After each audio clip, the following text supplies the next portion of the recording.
सागरन्तं नमामि धम्मं सुगतेन देशितं नमामि संगं मुनिराज सावकं। नमो बुद्धाय नमो धम्माय नमो संगाय। श्रद्धालु उपासक उपासिका तथा सम्पूर्ण धर्मप्रेमी महानुभावहरू, आज मिति 2077 श्रावण 10 गते शनिवार को दिन, विशेषतः तिथि अनुसार पंचमी, यानी कि यो पंचमीलाई नाग पंचमी पनि भनिन्छ र आज नाग पंचमीको यो दिन सदाझै आज पनि म भिक्षु विमलो श्री सिद्धि मंगल बुद्ध विहार सिद्धिपुर साना गाउँ थसी महालक्ष्मी नगरपालिका वडा नम्बर 6 बुद्ध मार्गबाट सदाझै मैत्रीपूर्ण स्वागत टक्र्याउन चाहन्छु। र उपासक उपासिका तथा धर्मप्रेमी महानुभावहरू, सदाझै आज पनि हामीले भगवान बुद्धद्वारा देशित कल्याणकारी मंगलकारी धर्म देशना श्रवण गर्नेछौं।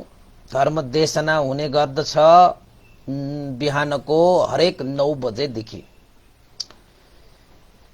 र यसै क्रममा एउटा न एउटा विषय उत्थान गरेर हामीले धर्म देशना, धर्म साकच्छा है, यसलाई हामीले धर्म देशना मात्रै नभनौं,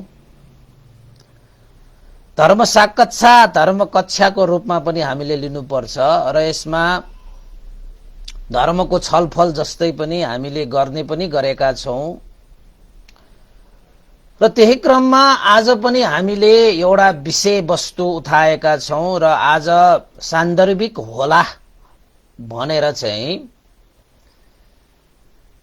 मुचलिन्द नागराज विषेक कथा देशना प्रस्तुत गर्न लागिरहेको छु।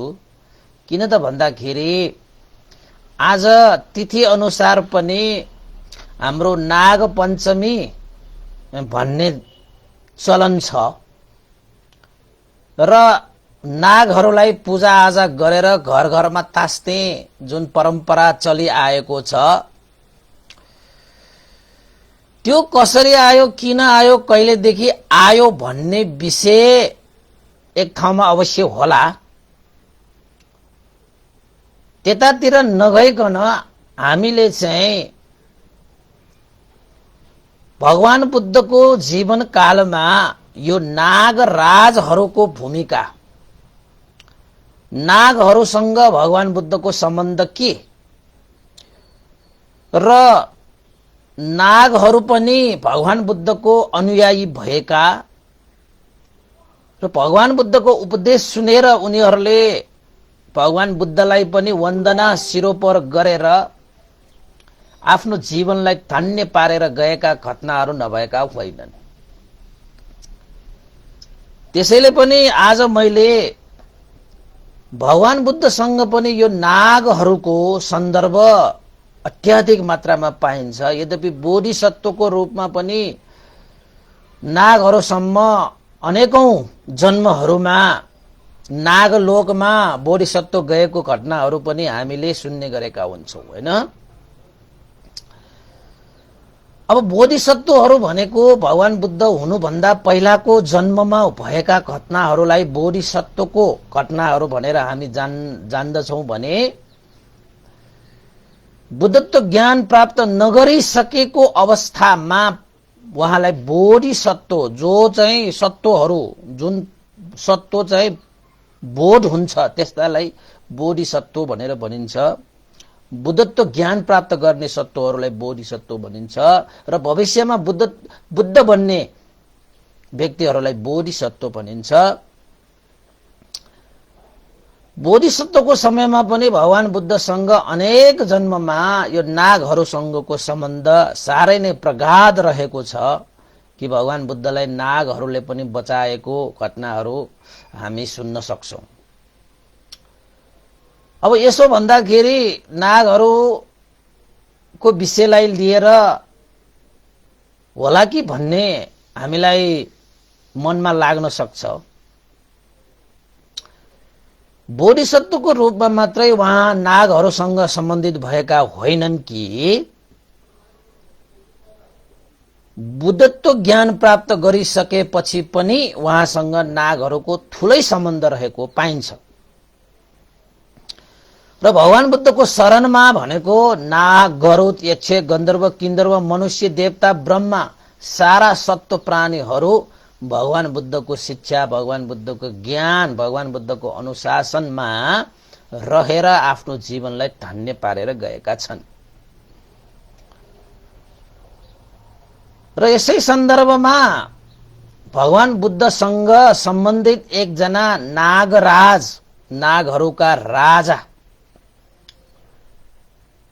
मुचलिन्द नागराजको विषय र मुचलिन्द नागराजलाई भगवान बुद्धले देशना गर्नु भएको उपदेश, जसलाई 5 दिव्य उपदेश भनेर भनिन्छ, त्यो 5 वटा दिव्य उपदेश हामीले श्रवण गर्न पायौं भने, हामीले त्यो उपदेशलाई जीवनमा धारण गर्न सकियो भने, पालन गर्न सकियो भने हाम्रो जीवन पनि धन्य हुनेछ। हाम्रो जीवनले पनि सुख शान्ति प्राप्त गर्नेछ र सम्पूर्ण दुःखबाट मुक्त भएको निर्वाण धर्मलाई साक्षात्कार गर्नको निमित्त त्यो दिव्य उपदेश हाम्रो लागि अमृत समान हुनेछ। त्यसैले आजको यो नाग पञ्चमीको दिनमा अब तपाईहरूलाई अब परम्परा अनुसार तपाईले नागको पूजा आजा आदि इत्यादि गरिरहनु भएको छ, त्यो आफ्नो ठाउँमा छ, त्यसमा कुनै कुरा भएन। तर भगवान बुद्धको शासनमा नागहरू भनेका भगवान बुद्धको संरक्षणको लागि उपस्थित हुनुहुन्छ, भगवान बुद्धको शिक्षा पालन गरेर जीवन यापन गर्ने हुनुहुन्छ।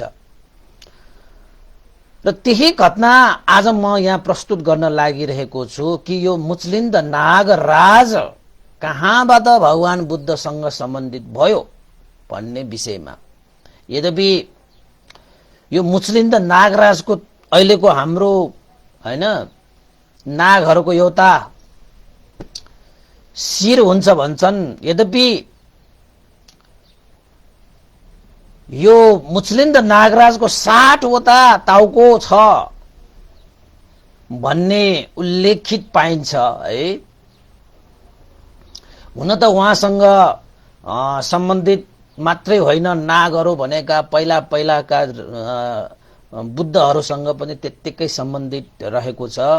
तपाईहरूलाई चाहिँ अब सानो जानकारीको रूपमा भनौं, भगवान बुद्ध यो लोक भने यो चाहिँ कल्प भनेको चाहिँ भद्र कल्प हो र यो भद्र कल्पमा 5 जना चाहिँ भगवान बुद्धहरू प्रादुर्भाव हुनुहुन्छ र अहिलेको हाम्रो यो गौतम बुद्ध यानी कि शाक्यमुनि बुद्ध चाहिँ चौथो बुद्ध हुनुहुन्छ भने अब यही भद्रकल्पमा एकजना बुद्ध अझै प्रादुर्भाव हुनुहुन्छ।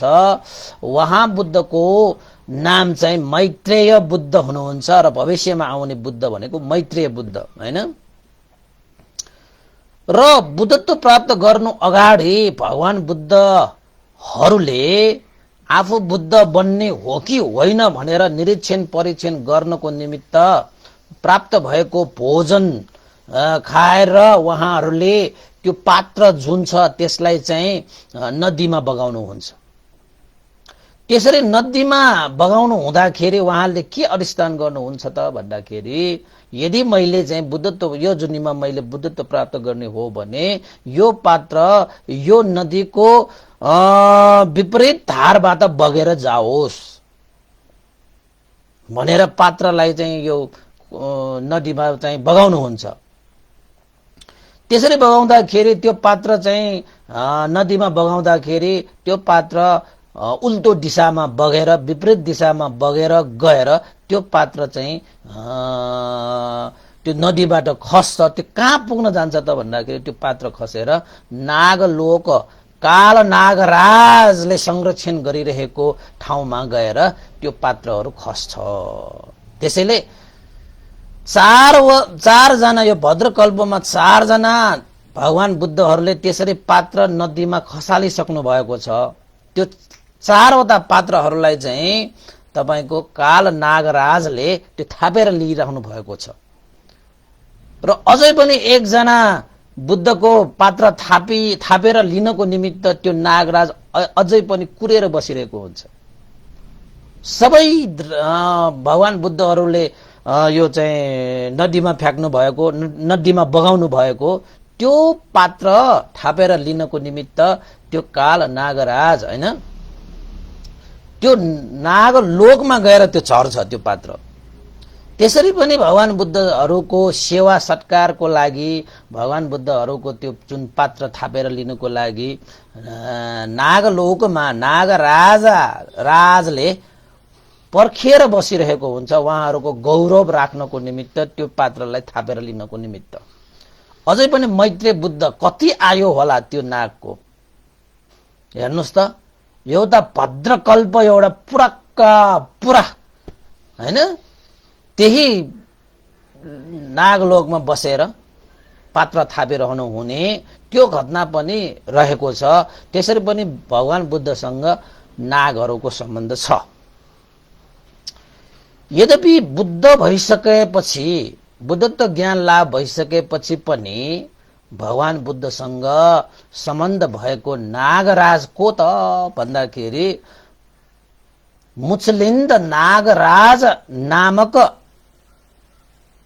कथा यानि कि नाम त तपाईहरुले सुन्नु भएकै हुनुपर्छ। र यो मुचलिन्द नागराजले भगवान बुद्ध सुख विमुक्ति रस पान गरिरहनु हुँदाखेरि घनघोर वर्षा आँधी बेरी चलेको बेलामा भगवान बुद्धलाई सुख विमुक्ति रस पान गरिरहनु हुने, वहाँ भगवान बुद्धलाई कुनै विघ्न बाधा नहोस् भनेर मुचलिन्द नागराजले भगवान बुद्धलाई संरक्षण गर्नु भएको। यसै विषयमा मैले तपाईहरुलाई आज बताउन गइरहेको छु है, देशना गर्न गइरहेको छु है। त्यसैले पनि मैले मुचलिन्द नागराज कथा देशना भनेर राखेको छु हैन। र भगवान बुद्धले आफूलाई गरेको गुण कहिले पनि उहाँले चाहिँ गुण तिर्ने यानी कृतज्ञ नहुने भन्ने त भगवान बुद्धको सवालै उठ्दैन। त्यसैले भगवान बुद्धले त्यस मुचलिन्द नागराजलाई धर्मदान दिएर पठाउनु भएको थियो, जसले आफूलाई 1 हप्तासम्म संरक्षण दिनुभयो। आँधी बेरी हैन, वर्षाबाट संरक्षण दिनुहुने, संरक्षण दिएर गुण गर्नुहुने त्यो मुचलिन्द नागराजलाई पनि भगवान बुद्धले कृतज्ञ भएर धर्मदान दिएर पठाउनु भएको। त्यही धर्मदानलाई पंच दिव्य उपदेश भनेर भनिन्छ, 5 वटा दिव्य उपदेश भनिन्छ। र त्यो उपदेशलाई आज हामी श्रवण गर्नेछौं। र हाम्रो यो जीवनको लागि पनि यो अमृत समान उपदेश छ। त्यसैले सम्पूर्ण नागहरूले यो उपदेशलाई धारणा गर्नुहुन्छ, पालना गर्नुहुन्छ। किन त भन्दाखेरि मुचलिन्द नागराजले ग्रहण गरेपछि, अब राजाले ग्रहण गरेपछि अरु नागहरूले त ग्रहण गर्ने अवश्य नै भइहाल्यो हैन।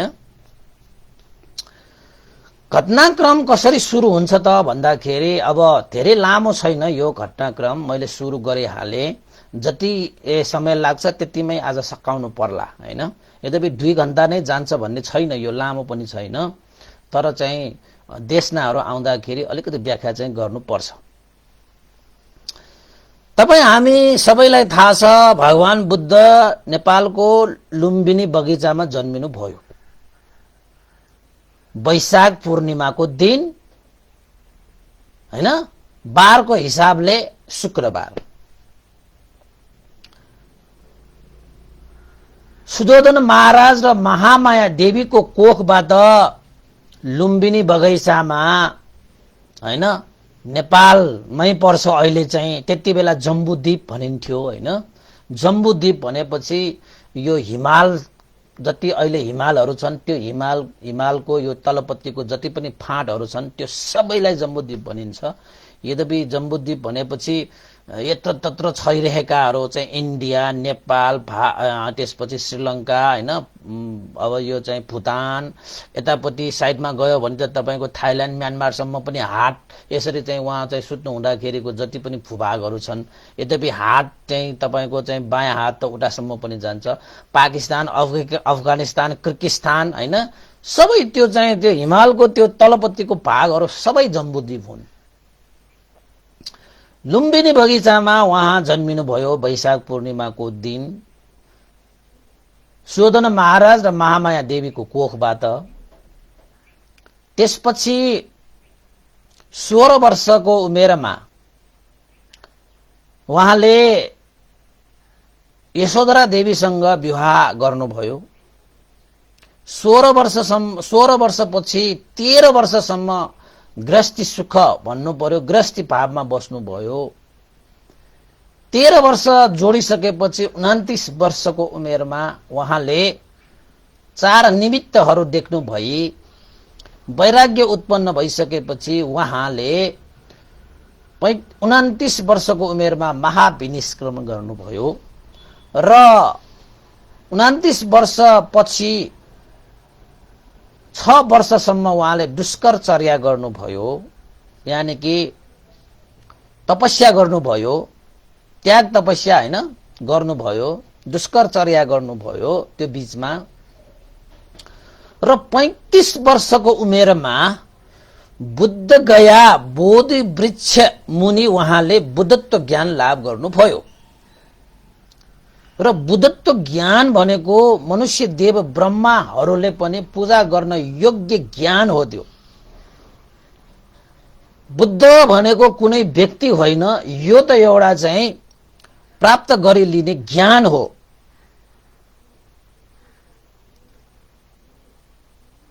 जो जागिसकेको छ, जसले बुझिसकेको छ, जसले जानिसकेको छ, जो उठिसकेको छ। अब केलाई जानेको भन्दाखेरि चतुर आर्य सत्यलाई जानेको। चतुर आर्य सत्य भनेको दुःख, दुःखको कारण, दुःखको निरोध र दुःख निरोध गर्ने मार्गलाई, यो चारवटा विषयलाई जानेको, बुझेको, त्यो विषयबाट उठेको व्यक्तिहरूलाई बुद्ध भनिन्छ। 35 वर्षको उमेरमा वैशाख पूर्णिमाकै दिन बुद्ध गया बोधि वृक्ष मुनि उहाँले बुद्धत्व ज्ञान लाभ गर्नुभयो हैन। अब बुद्धत्व ज्ञान लाभ गरिसकेपछि उहाँले 60 सप्ताह कृतज्ञ भएर गुण स्मरण गरेर उहाँले 49 दिनसम्म उहाँले निहार बस्नुभयो। के पनि खाँदा पनि खानु भएन। 60 हप्ता भनेपछि कहाँ कहाँ बिताए त भन्दाखेरि सबभन्दा पहिला बुद्धत्व ज्ञान लाभ गरिसकेपछि उहाँले बोधि पल्लङ्कमै, बोधि वृक्ष मुनि नै बसेर 1 हप्ता उहाँले बिताउनु भयो। दोस्रो हप्ता अनिमिष चैत्यमा उहाँले बिताउनु भयो। तेस्रो संक्रमण चैत्य भनिन्छ, चौथो रत्नाघर चैत्य भनिन्छ, पाँचौं अजपाल वृक्षमा उहाँले बिताउनु भयो। 6औं हप्ता चाहिँ उहाँले मुचलिन्द वृक्ष मुनि उहाँले बिताउनु भएको र 7औं हप्ता चाहिँ राजा यतन वृक्ष मुनि उहाँले चाहिँ त्यो हप्ता बिताउनु भएको। यसरी 7 हप्तासम्म 7 ठाउँमा 7 दिन उहाँले चाहिँ बिताउनु भयो कृतज्ञ जाहेर गरेर। त्यो समयमा उहाँले कुनै पनि चाहिँ निहार बस्नु भयो भनेको कुनै आहारै सेवन गर्नु भएन। यद्यपि त्यो 7 हप्ता बितिसकेपछि इन्द्र महाराज आएर उहाँलाई चाहिँ बलियो गर्नको निमित्त उहाँलाई दान प्रदान गर्न आए। त्यो अर्कै बेग्लै कथामा जानुपर्छ हामी। जे होस् यसरी तपाईले चाहिँ भगवान बुद्धले बुद्धत्व ज्ञान लाभ गरिसकेपछि 7 हप्तासम्म बोधि वृक्षको बुद्ध गयामा यत्र तत्र उहाँले चाहिँ 60 हप्ता बिताउनु भएको विषय तपाईले याद गरिराख्नुस्। किन त भन्दाखेरि केही 7 हप्ता बिताउनु हुँदाखेरि 6औं हप्ता जसलाई हामी मुचलिन्द वृक्ष मुनि उहाँले बिताउनु भएको थियो, त्यो मुचलिन्द वृक्ष मुनिको घटनालाई आज हामी यहाँ प्रस्तुत गर्नेछौँ। र त्यो मुचलिन्द वृक्ष मुनि एउटा विशेष घटना घटेको छ हैन। उहाँले 6औं हप्ता पुग्दाखेरि जस्तै बोधि पल्लङ्गमा 1 हप्ता बिताए, अनिमिष चैत्यमा पनि दोस्रो हप्ता बिताए, संक्रमण चैत्यमा चाहिँ तेस्रो हप्ता बिताए, रत्नाघर चैत्यमा चाहिँ उहाँले 4औं हप्ता बिताए, अजपाल वृक्ष मुनि 5औं हप्ता बिताए, 6औं हप्ता चाहिँ कहाँ बिताए त भन्दाखेरि मुचलिन्द वृक्ष मुनि उहाँले बिताउनु भएको।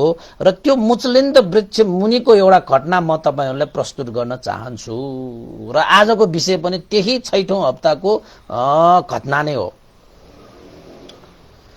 त्यही 6औं हप्तामा यो मुचलिन्द वृक्ष मुनि नै मुचलिन्द नागराजलाई भगवान बुद्धले देशना गर्नुभएको उपदेश पनि आज हामी यहाँ प्रसंग उठाउनेछौं। 6औं हप्ता सुरु भएपछि घनघोर वर्षा भयो, आँधीहुरी चल्यो। आँधीबेरी नै चल्यो नि। अब ठूलै वर्षा भइसकेपछि भगवान बुद्ध मुचलिन्द वृक्ष मुनि बस्नु जानुभयो। त्यही बेला हो त्यो आँधी वर्षा भएको। त्यसपछि भगवान बुद्ध भनेको चाहिँ साधारण व्यक्ति होइन।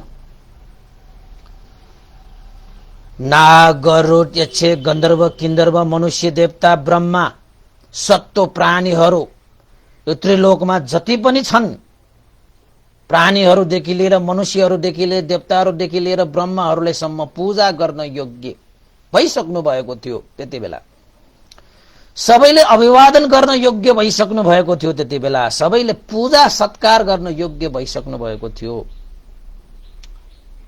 त्यसैले मुचलिन्द वृक्ष मुनि भगवान बुद्ध रहनु हुँदाखेरि वर्षा भएको कारणले गर्दाखेरि भगवान बुद्धलाई कुनै विघ्न बाधा नहोस्, भगवान बुद्धलाई 1 हप्ता बिताउनको निमित्त सहज वातावरण होस्,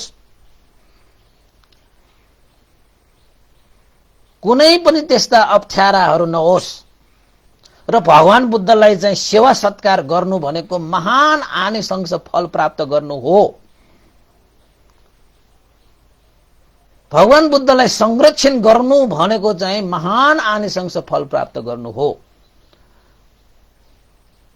भन्ने कुरालाई जानेर बुझेर मुचलिन्द वृक्ष मुनि रहेका मुचलिन्द नागराज त्यहाँ चाहिँ उत्पन्न भएर नागराजले भगवान बुद्धलाई त्यो वर्षाबाट बचाउनको निमित्त, त्यो आँधीहुरीबाट बचाउनको निमित्त जुन बोधि वृक्षको पूर्व कुनातिर मुचलिन्द वृक्ष मुनि बस्नु भएको बेलामा नै आँधी व्याधि आएको कारणले मुचलिन्द नागराजले 60 फन्का घुमेर, कति फन्का? 60 फन्का घुमेर, जसको कारण 60 फन्का घुमेपछि भगवान बुद्धलाई कुनै पनि वर्षाले, आँधीले भगवान बुद्धलाई कुनै अन्तराय हुन सक्दैन, कुनै विघ्न बाधा हुँदैन। त्यसरी 60 फन्का मुचलिन्द नागराजले घुमेर श्वेत छत्र रूपी फन्न फैलाएर मुचलिन्द नागराजले भगवान बुद्धलाई 1 हप्तासम्म संरक्षण दिनुभएको थियो। श्वेत छत्रले यसरी चाहिँ हैन, तपाईले चाहिँ अब छत्रहरू लगाउँछौ नि हामी छाताहरू जस्तो, चत्त छाता लगाइसकेपछि पानी पनि पर्दैन, आँधी उधीहरू पनि आउँदैन भगवान बुद्ध त मानव गण्डकुटी समान त्यो नाग पासमा रहेर त मजाले आफ्नै गण्डकुटीमा चाहिँ बसे जस्तो आनन्द भावले कुनै विघ्न बाधा रहित भएर सुरक्षित भएर नाग त्यो मुचलिन्द नागराजको त्यो नाग पास उहाँले नाग पास बनाउनु भएको 60 फन्का घुमेर भगवान बुद्धलाई टाउको माथि यसरी हैन श्वेत छत्र रूपी फन्न फैलाएर बस्नु भएछ। भगवान बुद्धलाई जति सुकै ठुलो वर्षा भए पनि जति ठुकी आँधी बेरी आए पनि त्यो 6औं हप्तामा मुचलिन्द वृक्ष मुनि बस्नु हुँदाखेरि त्यो मुचलिन्द नागराजले भगवान बुद्धलाई रक्षा गर्नुभयो, भगवान बुद्धलाई सुरक्षा दिनुभयो, भगवान बुद्धलाई सेवा गर्नुभयो, भगवान बुद्धलाई आदर गर्नुभयो। एउटा आमाले आफ्नो बालकलाई सन्तानलाई काखमा राखे जस्तै गरी मुचलिन्द नागराजले पनि भगवान बुद्धलाई त्यसरी नै आदर गौरव सम्मान राखेर राख्नु भएको थियो, त्यसरी संरक्षण गर्नुभएको थियो। एउटा एक्लो सन्तानलाई आमा बुवाहरूले जसरी चाहिँ मैत्री करुणा राखेर त्यो सन्तानलाई संरक्षण गर्छ, त्यो सन्तानलाई सुरक्षा दिन्छ, त्यसरी नै 7 दिनसम्म त्यो मुचलिन्द नागराजले भगवान बुद्धलाई सुरक्षा दिनुभएको, संरक्षण गर्नुभएको। 7 दिनसम्म इकतिक पनि चल्नु भएन त्यो नागराज र भगवान बुद्ध पनि 7 दिनसम्म चाहिँ मानव एउटा गन्धकुतीमा बसे जस्तै आनन्द विमुक्ति सुख रसपान गरेर आखिरमा भगवान बुद्धले 7 दिन बिताउनु भएको थियो। कति मजा होला त्यो क्षण, त्यो नागराजको लागि कति सौभाग्यको विषय होला। संरक्षण गर्न पाए, सुरक्षा दिन पाए, सेवा गर्न पाए। कसले त भन्दाखेरि मुचलिन्द नागराजले। त्यसैले भगवान बुद्धलाई मनुष्य देवता र ब्रह्माहरूले मात्र सम्मान गर्ने होइन, संरक्षण गर्ने होइन, सुरक्षा गर्ने होइन, आदर गर्ने होइन, गौरव गर्ने होइन। हेर्नुहोस् तपाईले त्यो नागराज नागहरूले, त्यस्तो विषधारी नागहरूले सम्म पनि भगवान बुद्धलाई सुरक्षा गर्छ, संरक्षण गर्छ, मैत्री राख्नुहुन्छ, करुणा राख्नुहुन्छ, हैन, सेवा सत्कार आदर गौरव राख्नुहुन्छ। त्यसैले त 7 फन्का घुमाएर भगवान बुद्धलाई सुरक्षा दिएर माथि टाउकोमा शिरमा यसरी श्वेत छत्र ओराएर आफ्नो फन्न फैलाएर श्वेत छत्र बनाए जस्तै बनाएर चाहिँ भगवान बुद्धलाई एक थोपा पानी पनि भगवान बुद्धको शरीरमा पर्न दिएन। त्यो मुचलिन्द नागराजले कति सेवा गर्नुभएको होला।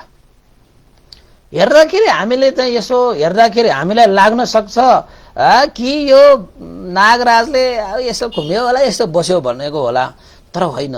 नागराजले भगवान बुद्ध प्रति असाध्यै श्रद्धा राखेर, असाध्यै गौरव राखेर त्यो नागराजले भगवान बुद्धको कुनै पनि आह्वान बेगरै भगवान बुद्धहरूलाई चाहिँ संरक्षण गर्नु, सुरक्षा दिनु, सेवा गर्नु, सत्कार गर्नु, आदर गर्नु, गौरव राख्नु भनेको त महान आनिशंसले चाहिँ परिपूर्ण सेवा धर्म हो भनेर त्यो मुचलिन्द नागराजले 6औं हप्तामा भगवान बुद्धको सेवामा हाजिर हुन आउनु भएको है। त्यो घटनाले पनि हामीले बुझ्नुपर्छ कि नागहरू भन्दा त हामी मान्छेहरू त कति बुद्धि भएका, कति विवेक भएका, कति कुशल पुण्य गर्ने अवसर भएका, हैन। अब नाग जस्तो व्यक्तिले भगवान बुद्धलाई चिन्नुभयो, जान्नुभयो भने हामी मान्छेले चिन्नु पर्दैन, जान्नु पर्दैन। हामी मान्छेले आदर गर्नु पर्दैन, सेवा गर्नु पर्दैन, सुरक्षा गर्नु पर्दैन, संरक्षण दिनु पर्दैन। अब माने होइन, हामीले त अब भगवान बुद्ध देख्नु भएको छैन, भगवान बुद्धलाई नदेखेको कसरी सेवा गर्ने, कसरी आदर गर्ने भन्नु होला। भगवान बुद्धले के भन्नुभएको छ? जसले धर्मलाई देख्दछ उसले बुद्धलाई देख्दछ, जसले धर्मलाई पाउँछ त्यसको मतलब बुद्धलाई पनि पाउँछ। त्यसैले जसले धर्मलाई संरक्षण गर्छ, धर्मलाई आदर गर्छ, धर्मलाई गौरव गर्छ, उसले बुद्धलाई आदर गरेको हुन्छ, धर्मलाई बुद्धलाई सेवा गरेको हुन्छ, सत्कार गरेको हुन्छ, संरक्षण गरेको हुन्छ। यद्यपि भगवान बुद्ध स्वयं नै हाम्रो अगाडि नभए पनि उहाँले देशना गर्नुभएको धर्म त हाम्रो यो समयमा विद्यमान छ नि, त्यही धर्मलाई तपाईले सेवा गर्ने, त्यही धर्मलाई तपाईले संरक्षण गर्ने हैन। पशु योनिमा जन्मिएका त्यस्ता प्राणीहरूले त भगवान बुद्धको गुण सम्झेर धर्मलाई भगवान बुद्धलाई रक्षा गर्न आउनुभयो, संरक्षण गर्न आउनुभयो भने अब हामी त चाहिँ विवेकशील प्राणी, बुद्धि विवेक भएको प्राणी मनुष्य भनेको त यस्ता प्राणीहरूले साँच्चैकै यस्तो चाहिँ धर्मलाई बुझेर जानेर हामीले यो धर्मको संरक्षण गर्नुपर्छ कि पर्दैन हैन। यो कुरा चाहिँ हामीले बुझ्नुपर्छ।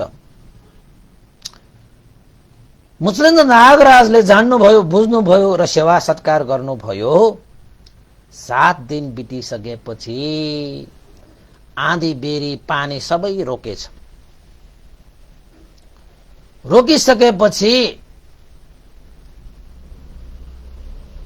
मुचलिन्द नागराजले भगवान बुद्धलाई जुन नागपासमा राखेर सुरक्षा प्रदान गर्नुभएको थियो त्यो नागपासलाई खोल्नुभयो। त्यसलाई नागपास भनिन्छ के, नागपास। उहाँले खोल्नुभयो। कसरी खोल्नुभयो रे त भन्दाखेरि जसरी एउटा आफ्नो सन्तान आमाको काखमा सुतिरहनु हुँदाखेरि आमाले आफ्नो सन्तानलाई सुरक्षित रूपमा सुताउनको निमित्त आफ्नो त्यो बच्चाको, त्यो सन्तानको निन्द्रा चाहिँ नबिग्रियोस्, नबिथलियोस् भनेर चाहिँ बिस्तारै बिस्तारै आफ्नो चाहिँ खुट्टाहरू चलाउँछ अरे के। आफ्नो काखमा सुतिरहेको सन्तानको निन्द्रा नखोलोस्, नबिग्रियोस्, नबिथलियोस् भनेर चाहिँ आमाले जसरी होसपूर्वक चाहिँ हैन संयमित भएर चाहिँ आफ्नो चाहिँ जिउ हल्लाउँछ, खुट्टा चलाउँछ, हात चलाउँछ, त्यसरी नै मुचलिन्द नागराजले भगवान बुद्ध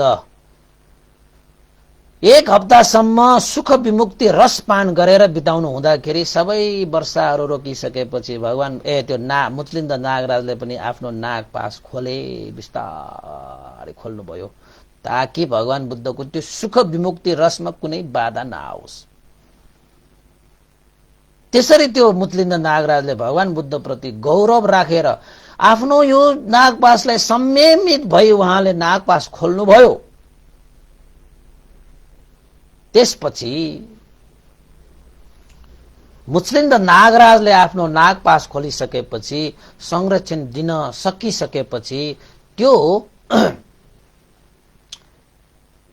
मुचलिन्द नागराज त देवकुमारको भेषमा प्रकट भए।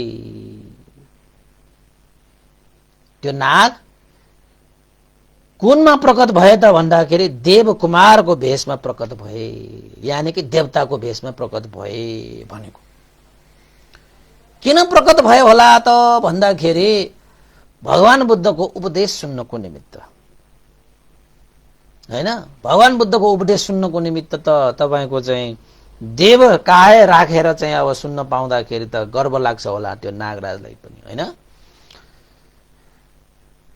त्यसपछि भगवान बुद्धलाई वन्दना गर्नुभयो, आदर सत्कार गर्नुभयो।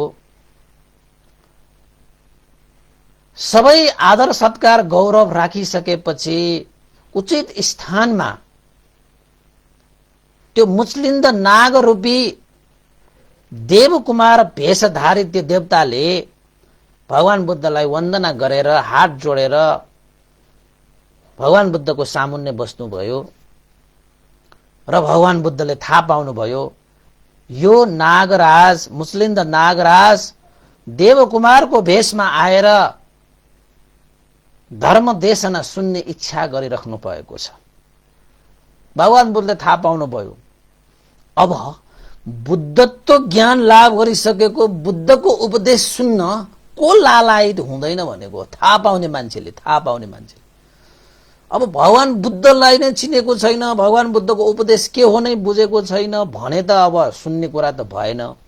तर त्यो मुचलिन्द नागराजले त थाहा थियो नि बुद्ध भनेको के हो, बुद्धको ज्ञान सुन्यो भने जीवनको सुख विमुक्ति हुन्छ भन्ने थाहा थियो हैन। त्यस्तै गरी सम्पूर्ण दुःखबाट मुक्त गरेर निर्वाण धर्म साक्षात्कार गराउने यो मार्ग हो भनेर थाहा थियो।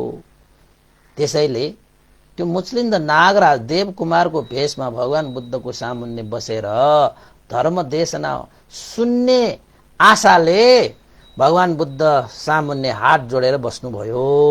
ल हेर्नुहोस् है, अब यहाँ आउँछ तपाईहरूको लागि यो देशना नै 5वटा दिव्य उपदेश भगवान बुद्धले त्यसपछि दिनुभएको थियो। आफ्नो सामुन्ने मुचलिन्द नागराज देवकुमारको भेषमा त्यसरी बसिरहनु भएको देखेर भगवान बुद्धले थाहा पाउनुभयो कि यो देवकुमार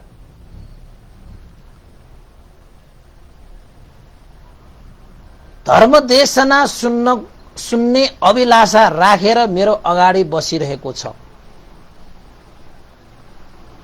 त्यसैले मैले उसलाई आफूलाई 7 दिनसम्म वर्षा आँधी हुरीबाट सुरक्षा दिएको, संरक्षण गरेको त्यो गुण स्मरण गरेर उसप्रति कृतज्ञ भएर मैले उपदेश गर्नुपर्छ, मैले उसलाई धर्मदान गर्नुपर्छ भनेर भगवान बुद्धले कृतज्ञ भएर भनेको गरेको गुणलाई सम्झिने, गरेको गुणलाई तिर्ने काम भगवान बुद्धले त्यति बेलै गर्नुभएको थियो।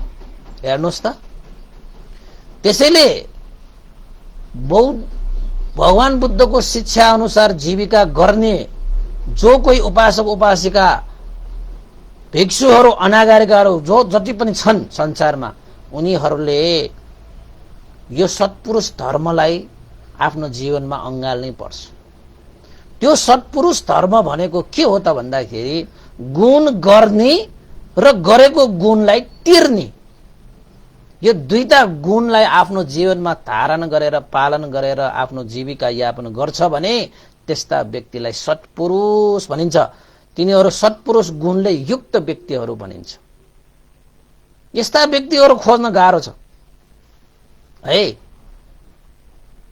निस्वार्थ रूपमा गुण गर्ने र आफू प्रति गरेको गुणलाई नबिर्सिकन त्यो गुणलाई तिर्ने, त्यसलाई कृतज्ञ भनेर भनिन्छ।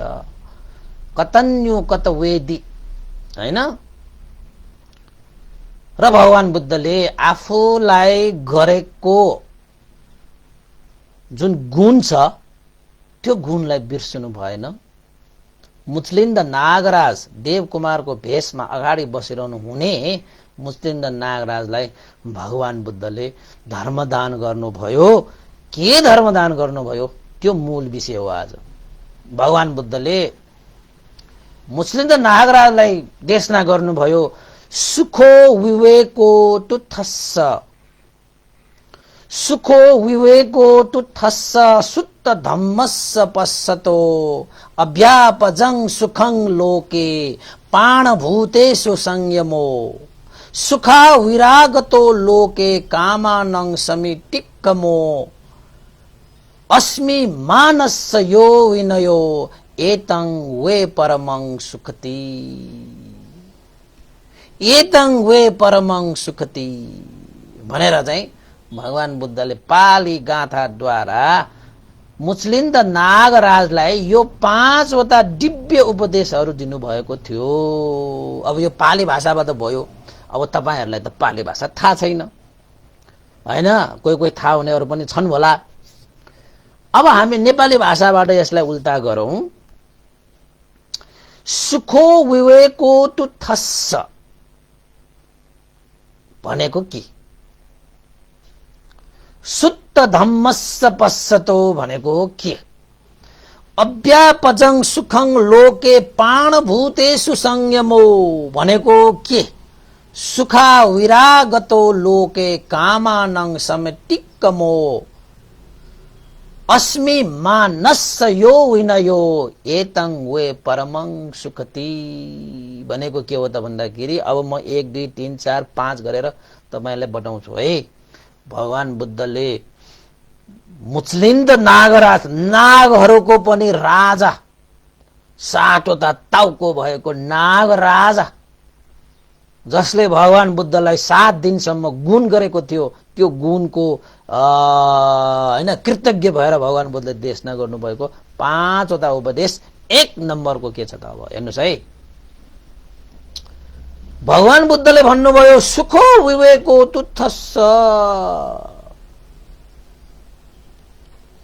यो संसारमा सन्तोषी भएर जिउनु सुख हो रे। के भएर जिउनु? सन्तोषी भएर जिउनु हो कि होइन? तपाईहरुलाई हो जस्तो लाग्छ कि होइन जस्तो लाग्छ? यो जीवन हामीले जिउँदाखेरि सन्तोषी भएर जिउनु पर्छ। सन्तोषी, असन्तोषी सदा दुखी, सन्तोषी सदा सुखी। बुझ्नुभयो? भगवान बुद्धले देशना गर्नुभएको नागराजलाई, त्यो मुचलिन्द नागराजलाई सन्तोषी हुनु सुख हो रे। कति सानो छ एउटा 1 नम्बरको त्यो देशना। किन त भन्दाखेरि यो संसारमा सन्तोष हुन त साह्रै गाह्रो छ। अनि सन्तोष नहुँदाखेरि नै मान्छेलाई दुःख हुन्छ। हामी अरूलाई हेर्छौं, अरूलाई चिन्छौं, अरूलाई बुझ्छौं हैन, अनि असन्तोष हुन्छ। हामी अरूसँग तुलना गर्छौं, अरूसँग दाज्छौं, फल्लाको यस्तो भयो, त्यसका भयो, मेरो खोइ, उसको खोइ, मेरो जानको खोइ, मेरो छोराको खोइ भनेर चाहिँ हामी चाहिँ अरूसँग आफू र आफ्नो पात्रहरूलाई चाहिँ दाज्छौं के, तुलना गर्छौं के। संसारमा कोही पनि कोहीसँग तुलना हुँदैन के। सबैको आफ्नो चाहिँ क्षमता हुन्छ, आफ्नो प्रतिभा हुन्छ, आफ्नै विशेष प्रकारको गुण हुन्छ। कोहीसँग तुलना गर्न हुँदैन कि। तुलना गर्ने बित्तिकै तपाईलाई चाहिँ असन्तोषले ठाउँ लिन सक्छ कि। जोसँग जस्तो गुण धर्म छ त्यही गुण धर्मलाई विकसित गरेर तपाई अगाडि बढ्ने हो,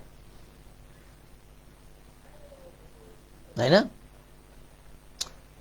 कर्म संस्कार प्रति विश्वास गरेर, आफ्नो मेहनत प्रति विश्वास गरेर अगाडि बढ्ने हो, आफ्नो चाहिँ क्षमता प्रति विश्वास गरेर अगाडि बढ्ने हो,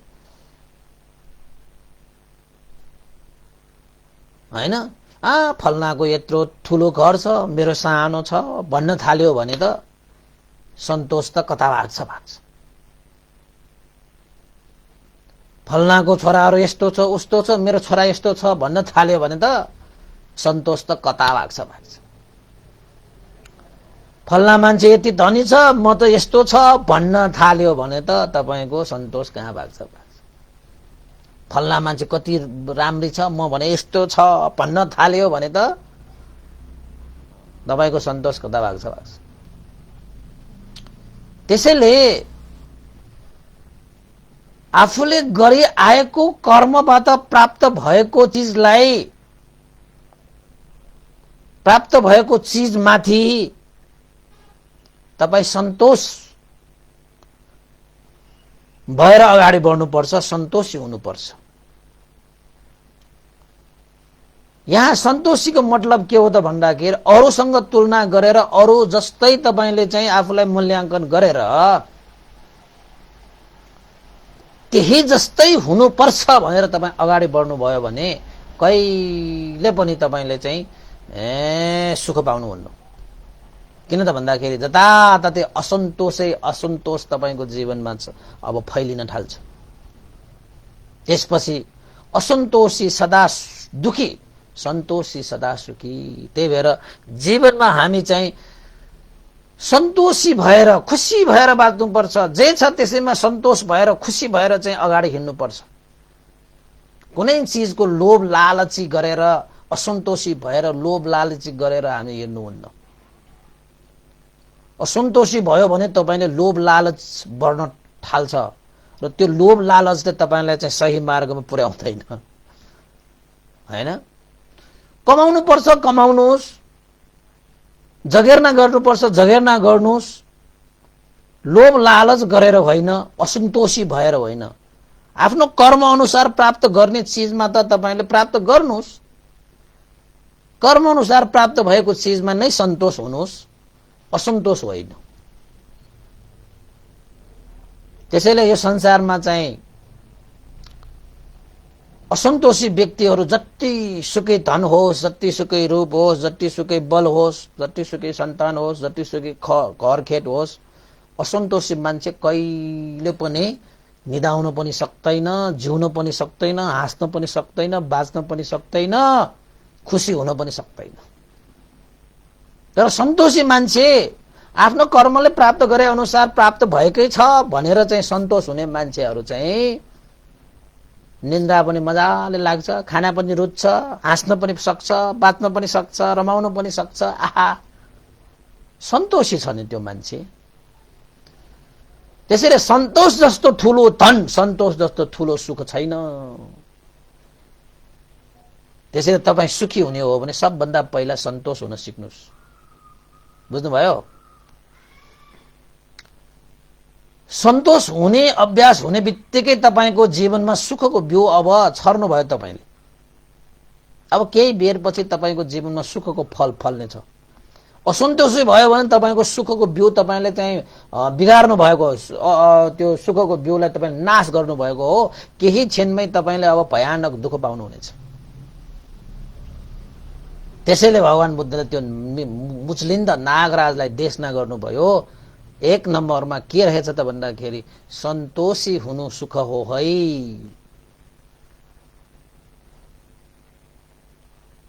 आकाशबाट वर्षा भए जस्तै हीरा मोती तपाईको जीवनमा वर्षे पनि असन्तोषी मान्छेहरू सुखी हुँदैन। तपाईको मान्छेहरूको जात त्यस्तो के, सन्तोषी हुन नजानेर आकाशबाट वर्षा भए जस्तै हीरा मोती वर्षे पनि अब त मलाई पुग्यो भन्ने हुँदैन। अझै पठाऊ, अझै पठाऊ, अझै चाहिन्छ, अझै चाहिन्छ भने जस्तो चाहिँ गर्छन् के मान्छेहरू। अनि कहाँबाट सुख हुन्छ, अनि कहाँबाट शान्ति हुन्छ? सुख त हुँदैन। अनि त्यसैले सुख चाहने मान्छे पहिला सन्तोष हुनुपर्छ, हैन? सन्तोष भइसकेपछि सन्तोष चाहिँ कसरी प्राप्त हुन्छ त भन्दाखेरि आफ्नो कर्म र कर्मको फलमा विश्वास गर्ने मान्छेहरू सन्तोषी बन्न सक्छ के। कर्म र कर्मको फलमा विश्वास गर्ने भनेको जस्तो बिउ रोप्यो त्यस्तै फल्ने त हो नि। यो कर्म र कर्मको फल भनेको अन्य कुनै पनि नियम होइन, यो प्राकृतिक नियम हो। त्यसैले भगवान बुद्धको शिक्षा, भगवान बुद्धको अनुशासन, भगवान बुद्धको धर्म भनेको यो प्रकृतिसँग ठ्याक्कै मिल्छ के तपाईको। भगवान बुद्धको धर्म यो प्रकृतिमै यत्र तत्र छरिरहेको छ। भगवान बुद्धको नियम भनेको चाहिँ प्रकृतिसँग विरोधाभास भएर जिउन सकिन्छ हामी? सकिँदैन नि। भगवान बुद्धको धर्म पनि यो प्रकृतिसँगै जोडिएको छ। जस्तो बिउ रोप्नुभयो त्यस्तै फल फल्छ, जस्तो कर्म गर्नुभयो त्यस्तै फल पाउँछ। हो, त्यो चिजलाई तपाईले बुझ्नुभयो भने यो संसारमा जन्मिसकेपछि यो प्रकृतिको नियमलाई त स्वीकार्नु पर्छ नि, हैन? अनि हामीले के सोच्ने त भन्दाखेरि यो कर्म, यो जस्तो बिउ रोप्यो त्यस्तै फल फल्ने त यो प्रकृतिको एउटा नियम हो। त्यस्तै गरी जस्तो कर्म छ त्यस्तै फल पाउँछ। यो प्रकृतिसँग नियमसँग सम्बन्धित भएको यो सत्य चीज हो। त्यसैले भगवान बुद्धले जुन देशना गर्नुभएको त्यो शिक्षा त सत्य चीज हो। त्यसैले आफ्नो कर्म अनुसार फल पाउने त हो भन्ने कुरा यो प्राकृतिक सत्य धर्ममा आधारित नियम हो भनेर जानेपछि अब तपाईको जीवनमा सन्तोषले ठाउँ लिन्छ,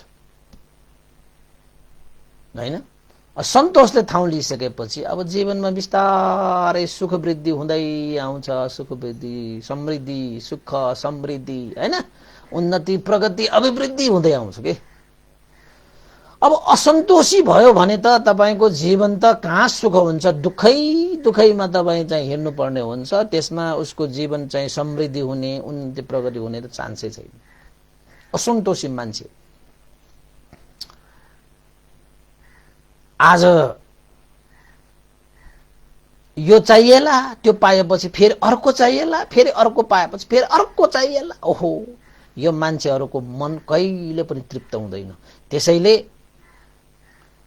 संसारलाई सन्तोषी बनाउनेतिर लाग्ने होइन, तपाईँ आफू सन्तोष बनिदिए पुग्छ। संसारलाई सन्तोष बनाउनेतिर तपाईँले लाग्नुभयो भने तपाईँले ठुलै दुःख पाउनुहुन्छ। हुँदैन, यो संसारमा सन्तोष हुँदैन। यो मान्छे यो तृष्णा होइन, यो चाहिँ लोभ लालच बर्ने यो मनहरूलाई तपाईँले चाहिँ सबैलाई त्यसरी चाहिँ बनाउन सकिँदैन। त्यसैले अरूलाई बनाउने होइन, पहिला आफू नै सन्तोष होइन हुने, सन्तोषी बन्ने। अनि तपाईँले थाहा पाउनुहुन्छ ए भगवान् बुद्धले मुचलिन्द नागराजलाई देश नगर्नु भएको यो उपदेश, यो त दिव्य उपदेश भनेको त हो रहेछ त, यो सन्तोषी हुनु भनेको सुख हो रहेछ त भन्ने कुरा अब हामीले भनिरहनु पर्दैन, तपाईँ आफैले त्यसलाई अनुभव गर्नुहुन्छ। अब मैले यही भनिरहँदाखेरि पनि कतिले त बुझिसक्नु भएको त हो त, असन्तोषले नै मान्छेलाई दुखी बनाउने रहेछ, सन्तोषले मान्छेलाई सुखी बनाउने रहेछ। यो सूत्र हो जीवनको। ल लिनुहोस् तपाईँ। अर्कोतिर जाउँ अब। अर्को पनि भगवान् बुद्धले देशना गर्नुभयो। दोस्रो नम्बरमा के भन्नुभयो त भन्दाखेरि सधर्मलाई जान्नु, बुझ्नु, चिन्नु सुख हो भनेर भन्नुभयो हैन। सुत्त धम्मस्स पश्यतो, सधर्मलाई चिन्नु, देख्नु, जान्नु, बुझ्नु सुख हो रे। अब हामी मान्छेहरू चाहिँ के चाहन्छ त भन्दाखेरि धर्म त गर्ने, किन नगर्ने हैन। धर्म त चाहिन्छ भनेर हामी धर्म चाहिँ गरिरहेका हुन्छन्। तर सही धर्म, सम्यक धर्मलाई नचिनेर मान्छेहरूले धर्मको नाममा पाप गरिरहेका हुन्छन्, दुःख भोगिरहेका हुन्छन्, दुःखको बिउ रोपिरहेका हुन्छन्। धर्म गर्नु भनेको त सुखको निमित्त हो, तर सही धर्म, सधर्म, सम्यक धर्मलाई नजानेको कारणले, नचिनेको कारणले, नबुझेको कारणले धर्म धर्म भन्दा भन्दै पापमै डुबी गयो हैन। धर्म धर्म भन्दा भन्दै दुःखलाई नै रोपी गयो मान्छेहरूले। तपाईहरुको हाम्रो चाहिँ समाजमा छ नि त, धर्मको नाममा हामी चाहिँ अरूलाई मार्ने, अरूलाई काट्ने हैन, के गर्छौं नि हामी त। हुन त धर्मै गरेको भन्ठान्छन् नि हैन। धर्मको नाममा चिसो पानीमा डुबुल्की मार्ने, धर्मको नाममा ठुल्ठुला पहाडहरू चढाएर चाहिँ खुट्टा हैन यत्रो यत्रो बनाउने किसिमले, बन्ने किसिमले चाहिँ त्यत्रो चाहिँ शास्ति खान जान्ने। कोही धर्मको नाममा रुखहरू धाउने, कोही धर्मको नाममा चाहिँ खोलाहरू धाउने, कोही धर्मको नाममा पहाडहरू धाउने, कोही धर्मको नाममा के धाउने, कोही धर्मको नाममा के गर्ने, कोही बलि दिने, कोही चाहिँ के गर्ने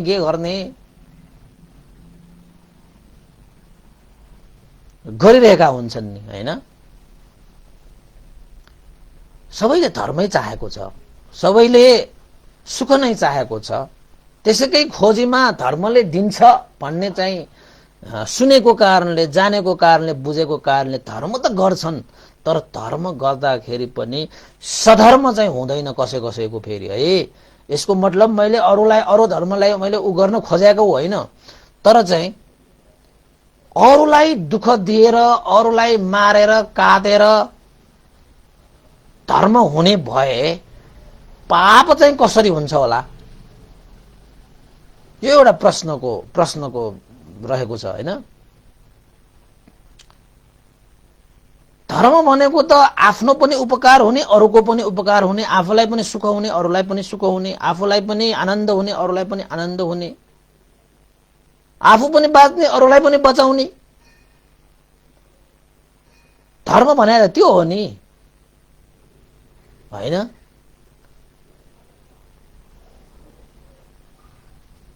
तर धेरै मान्छेहरूले नबुझेर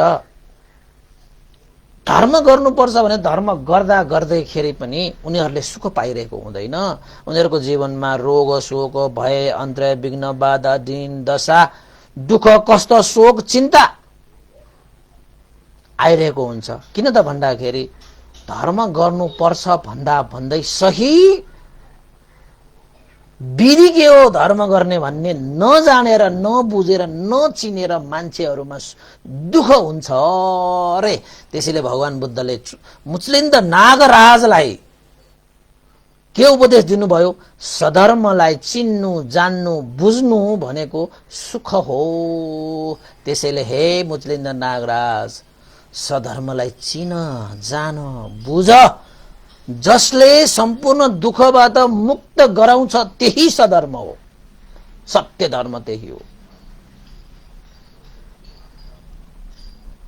सम्पूर्ण दुःखबाट भनेको के हो त भन्दाखेरि जन्म लिने, वृद्ध हुने, रोगी हुने, मृत्यु हुने, अप्रियहरूसँग संयोग हुने, प्रियहरूसँग वियोग हुने, इच्छा गरेको पुरा नहुने, त्यसपछि समग्रमा भन्ने हो भने यो पञ्चस्कन्ध धारण गर्ने जुन दुःख छ त्यो सम्पूर्ण दुःखबाट मुक्त गर्न सक्ने जुन धर्म छ त्यही सधर्म हो। ल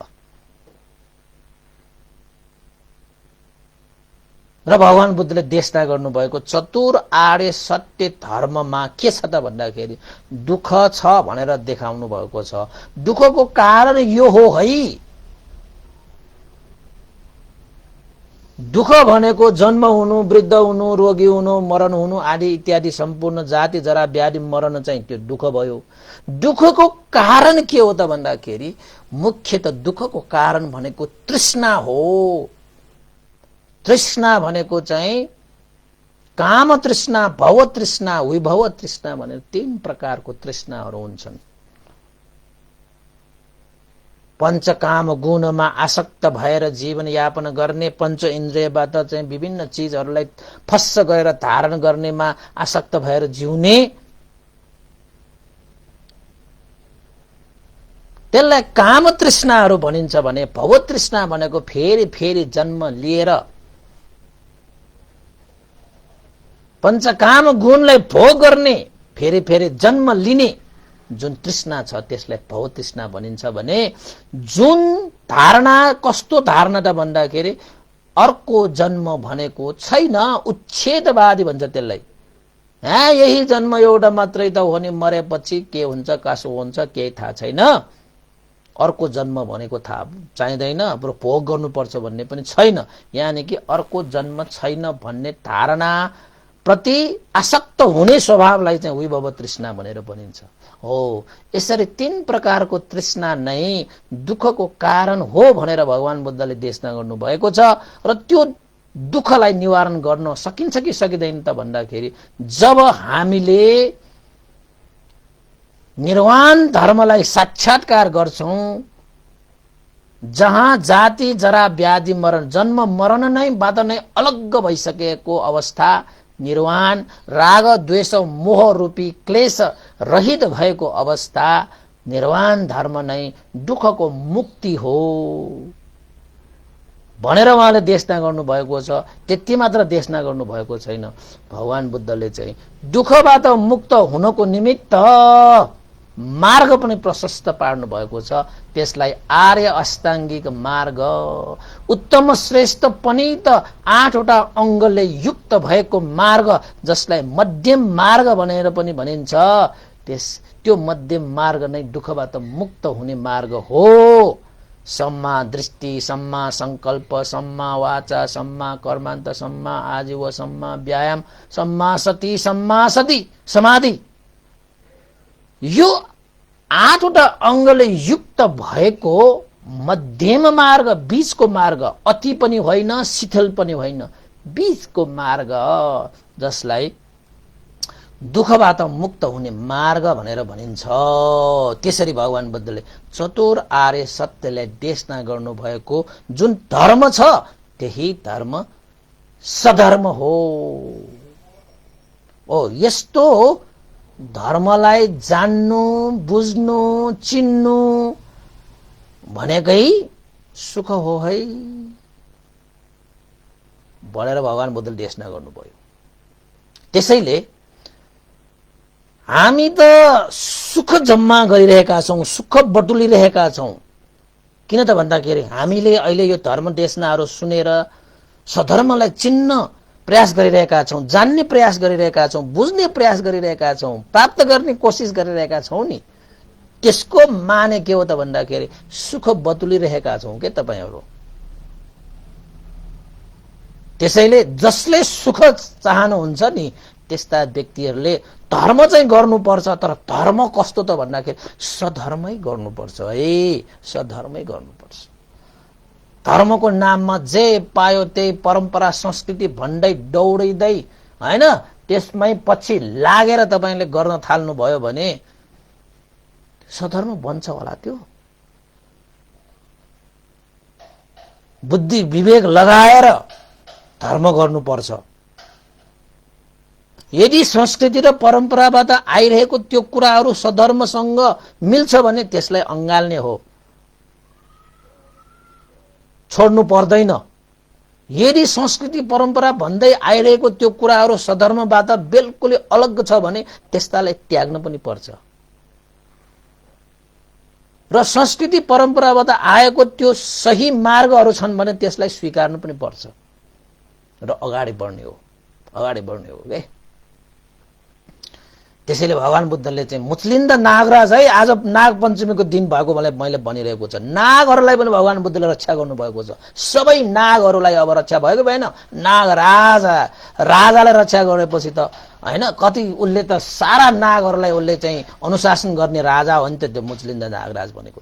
उसको आदेशमा चल्छन् त, उसको चाहिँ अनुशासनमा हिँड्छन् त हैन। दोस्रो नम्बरमा मुचलिन्द नागराजले भगवान बुद्धले देशना गर्नुभएको मुचलिन्द नागराज सुत्त धम्मस्य पश्यतो, सधर्म चिन्नु जान्नु बुझ्नु पनि सुख हो। ल यो तपाईलाई चाहिँ यो चाहिँ तपाईलाई चाहिँ अमृत उपदेश जस्तो भएको भएन। हामीले पनि साच्चै सुख चाहने हो भने, हामी सुखकामी हो भने हामीले हेर्नुस् है, तपाईहरुले सबैले यो चाहिँ सधर्मलाई चिन्न सक्नुपर्छ, सधर्मलाई बुझ्न सक्नुपर्छ, सधर्मलाई जान्न सक्नुपर्छ, सधर्मलाई जीवनमा धारण गर्न सक्नुपर्छ है। नत्र भने म धर्म त गरिरहेको छु नि मलाई सुख आउँछ भनेर तपाईले आशा गरिरहेको आश मारे ख्यास भन्छन् नि। धर्म त गरिरहेका छौं तर जुन आशा गरेको त्यो चाहिँ पाउँदैन। किन त भन्दाखेरि हामीले सधर्म धर्म के हो राम्रोसँग बुझ्नुपर्छ हैन, अनि मात्रै त्यो धर्मले तपाईलाई सुख दिन्छ। ल यो दोस्रो नम्बरमा भयो। अब भगवान बुद्धले मुचलिन्द नागराजलाई तेस्रो नम्बरमा के भन्नुभयो त भन्दाखेरि अव्यापजं सुखं लोके पानभूतेषु संयमो। त्यो भनेको के हो त भन्दाखेरि सत्तो प्राणी उपर भनेको यो ठूलो प्राणी, यो सानो प्राणी, यो महान प्राणी, यो हीन प्राणी भनेर कसैलाई नछुट्याउने। सबै प्राणीहरू भनेको समान हुन्। सबै प्राणीहरू बाँच्न चाहन्छ, सुख चाहन्छ भनेर सबै प्राणी उपर संयम भई, सबै प्राणीहरू उपर संयम भई भनेको कसैले काखा कसैले पाखा नगर्ने। अब हामी चाहिँ गर्छ, हाम्रो कानूनले गर्छ त्यस्तो चाहिँ हैन। फलानालाई मार्यो भने चाहिँ जेल जानु पाउने, फलानालाई मार्यो भने जेल जानु नपाउने प्राणीहरूलाई त्यस्तो छ नि त। बाघ मार्यो भने चाहिँ जेल जानु पर्ने, अरू प्राणी मार्यो भने पर्दैन नि। त्यो कानूनले त्यसो गर्लान्, तर धर्मले, भगवान बुद्धको धर्मले त्यसो भन्दैन। सबै प्राणी उपर संयम भई भनेको शरीर वचन मनले व्यवहार गर्ने, कार्यविधि गर्ने प्रति संयम भई व्यापाद रहित हुनु, व्यापाद रहित हुनु पनि सुख हो भनेको मतलब के हो त भन्दाखेरि सम्पूर्ण प्राणीहरू उपर चाहिँ तपाईले द्वेष भावना नराख्नु, क्रोध नगर्नु भनेको, यानी कि प्राणी उपर द्वेषी नहुनु, क्रोधी नहुनु पनि सुख हो रे। ल अब यो रिस यो क्रोध, यो द्वेष भनेको त साँच्चै यो अग्नि समान, जसले एकैछिनमा खरानी बनाउँछ। त्यसैले हामी आफ्नो आमा बुवाले गौरव राख्छौं, परिवारलाई गौरव राख्छौं, इष्टमित्रहरूलाई गौरव राखेर माया दया गरे जस्तो उनीहरूलाई मात्र गर्ने होइन, त्यस्तै माया दया हैन सबै उप तपाईं चाहिँ राख्न सक्नुपर्छ। र हामी अहिले हेरौँ न, आमा बुबा दाजुभाइसँग कति झगडा भइसक्यो होला, तैपनि मिलेर बस्छौं नि। हृदयभित्र करुणा त छ नि। किन त भन्दाखेरि मेरो दाइ, मेरो दिदी, मेरो आमा भन्ने त छ नि। आमा तपाईलाई कति पिटिसक्यो होला, तर तपाईले मेरो आमालाई पिटेको त हो भन्ने जस्तो तपाईले चाहिँ त्यसलाई भुल्न सक्नुहुन्छ के हैन? फेरि मेरो आमा भनेर। तर अरूले त्यसो गरोस् त, आम्मामा अरूले यहाँ गालामा पिट्नु त के हो, हातमा त यसो गरे पनि तपाईले त्यसलाई के गर्छ होला, सक्दैन नि त्यसरी। तर त्यस्तो भाव चाहिँ हामीले विकास गर्नुपर्छ है। सबै प्राणीहरू चाहिँ समान हुन्, सबै प्राणीहरूप्रति हामी संयमित भई व्यापाद रहित भएर बस्नु पनि सुख हो कि। जसरी परिवारमा बस्दाखेरि एक आपसमा द्वेष बढ्ला कहिलेकाहीँ, क्रोध बढ्ला कहिलेकाहीँ, तर त्यो क्रोधहरूलाई हटाएर हामी चाहिँ आखिरमा चाहिँ हामी द्वेष रहित भएर हामी बस्दाखेरि परिवारमा सुख शान्ति हुन्छ नि त। हो त्यसरी नै परिवारमा त्यसरी द्वेष भाव उत्पन्न भए पनि त्यो द्वेषलाई चाहिँ हामीले निवारण गरेर व्यापाद रहित भएर हामी चाहिँ बस्दाखेरि सुख शान्ति भए जस्तै यो टोल, यो समाज, यो राष्ट्र, यो संसारमा त्यसरी सबै प्राणीहरू उप त्यसरी नै व्यापाद रहित भएर बस्न सकियो भने तपाईँ के हुन्छ त? सुखी हुन्छ। अब हाम्रो त मनमा त ग्वारा ग्वारा हैन, ग्वारा ग्वारा तँ छ। ग्वारा तँ भनेको त के हो हैन, धेरै रिस रागहरू चाहिँ यो हृदयमा जम्मा पारेर बसिरहेका हुन्छौं। पक्क न त्यसलाई नमारी छाड्दैन, त्यसलाई बदला नलिकन कहाँ छाड्छौ भनेर चाहिँ 10औं वर्ष अगाडिको 20औं वर्ष अगाडिको त्यो द्वेषहरू पालेर बसेर आफूलाई नि दुखी बनाइरहेका हुन्छौं क्या हामी हैन। गर्न सक्ने केही पनि होइन, गर्न पनि हुँदैन। फेरि चाहिँ मनमा द्वेष पालेर, रिस पालेर, क्रोध पालेर हामी जिरहेका हुन्छौं अनि सुखी नै हुँदैन। त्यसैले सुखी हुन चाहने मान्छेहरूले चाहिँ द्वेष पाल्नुहुन्न के, क्रोध पाल्नुहुन्न, रिस पाल्नुहुन्न, भुलिदिनुपर्छ। सपना जस्तै हैन, ड्रिम के ड्रिम। जसरी तपाईले राति सपना जस्तो सुकै डरलाग्दो सपना देखे पनि उठिसकेपछि त्यो सपना गयो, अब सकियो त्यो। यद्यपि समाजमा बस्दाखेरि कहिलेकाहीँ द्वेषहरू आउला, क्रोधहरू आउला, तर तपाईले त्यो द्वेषलाई, त्यो क्रोधलाई, त्यो रिसलाई पालेर बस्नुभयो भने तपाईँ कहिले सुखी हुँदैन, तपाईँ दुखी नै हुन्छ। त्यसैले जस्तै हामी आमा बुवाहरूप्रति कार्यविधिहरू गर्दाखेरि द्वेष आए पनि हामीले द्वेष राख्दैन, त्यो द्वेषलाई निवारण गर्छ अनि आनन्दले बस्न सकिन्छ। अब परिवारमा पनि त्यसरी द्वेष राख्यो भने त परिवारमा पनि सुखी हुँदैन, हुँदैन नै होइन। त्यसैले हे सुखी चाहने, सुखीकामी मान्छेहरू, प्राणीहरू, हृदयमा रिस राग द्वेष क्रोध कहिले नपाल। कुनै पनि प्राणी उप पनि द्वेष नराख। आफ्नो आमा बुवालाई मात्र द्वेष नराख्ने होइन, आफ्नो साथीभाइहरूलाई मात्र द्वेष नराख्ने होइन, आफ्नो इष्टमित्रहरूलाई मात्र द्वेष नराख्ने होइन, सत्व प्राणीहरू उप चाहिँ हामीले द्वेष नराख्ने। त्यसको मतलब के हो त? मैत्री भाव गर्ने, सबैको जे होस्, मंगल होस्, कल्याण होस् भनेर चाहिँ कामना गर्ने। बस सक्यो, तपाईको द्वेष सक्यो अनि सुखी हुन्छ के तपाईँ, सुखी हुन्छ तपाईँ। यो मुचलिन्द नागराजले दिएको, आज नागपञ्चमीको दिनमा भगवान नागपञ्चमीको दिनमा हैन, नागहरूलाई दिएको उपदेश हैन, तपाईहरुले लिनुभयो भने तपाईहरु पनि सुखी हुन्छ। ल अब नागहरूले मात्र लिएको होइन, हामीले पनि लिनु पर्यो यो यो यो ज्ञानलाई चाहिँ। जसले यो ज्ञानलाई आफ्नो जीवनमा धारण गर्छ, पालन गर्छ, तिनीहरू सुखी हुन्छ हुन्छ। त्यसमा कुनै दोमन नै हुँदैन, द्विमत छैन त्यसमा। भगवान बुद्धको देशना हो नि त यो। किन भगवान बुद्धको देशना भनिरहेको छु त भन्नाले भगवान बुद्धले त्यसै कल्पना गरेर, चिन्तन गरेर, मनन गरेर देशना गरिरहेको होइन नि त।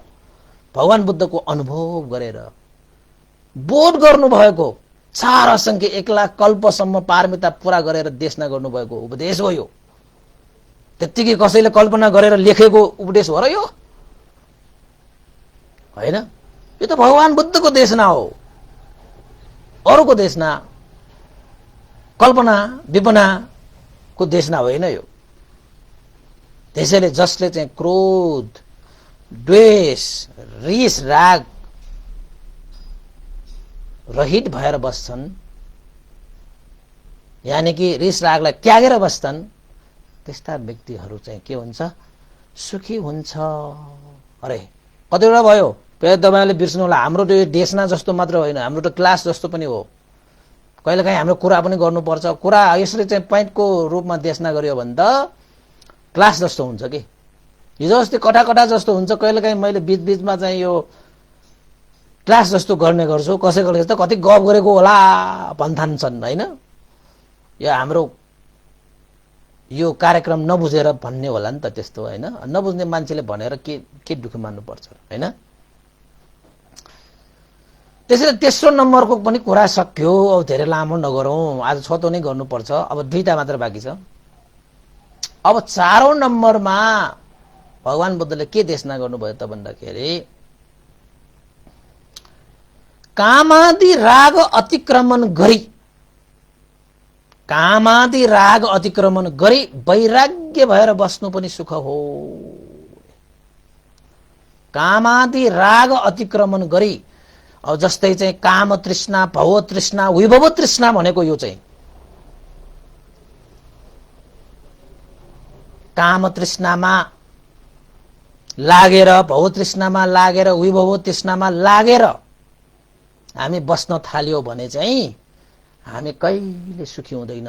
त्यसैले कामादि राग अतिक्रमण गरेर भनेको त्यसलाई चाहिँ नागेर गएर चाहिँ वैराग्य भएर बस्नु चाहिँ सुख हो रे। वैराग्य भएर बस्नु भनेको चाहिँ तपाईको त्याग चित्त राखेर बस्नु, त्यागी भएर बस्नु।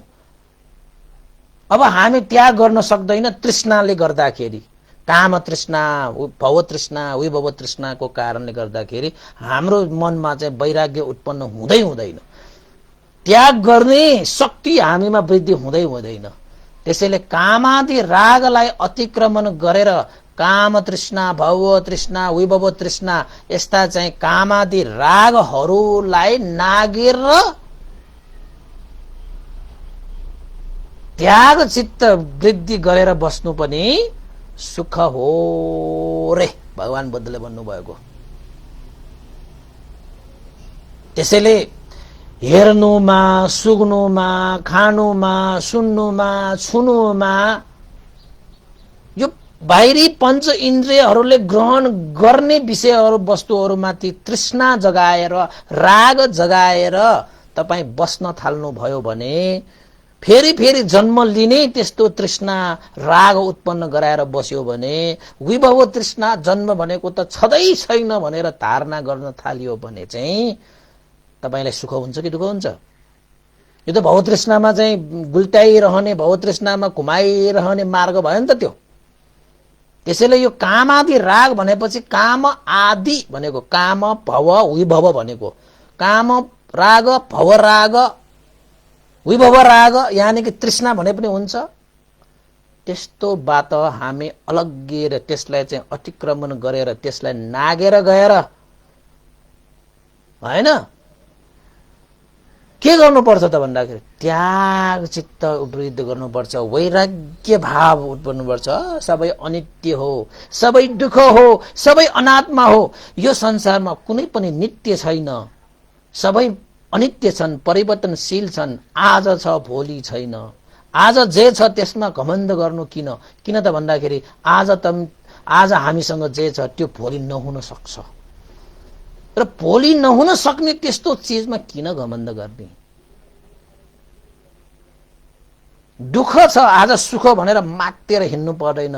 त्यो सुख पनि सदाको निमित्त बस्दैन, त्यो पनि बिलाएर जान्छ र दुःख भनेको आइहाल्छ। त्यस्तै अनात्मा भनेको चाहिँ म मेरो भनेर चाहिँ के चीज यहाँ लिन सकिन्छ र? आफूले भने जस्तो यो संसारमा के छ र? के पनि छैन। आफू नै आफूले भने जस्तो छैन, अरू आफूले भने जस्तो कहाँ हुन्छ। हो, यो चिजलाई बुझ्यो भने तपाईको जिन्दगीमा त्याग भावना वृद्धि हुन्छ, यानि कि वैराग्य उत्पन्न हुन्छ।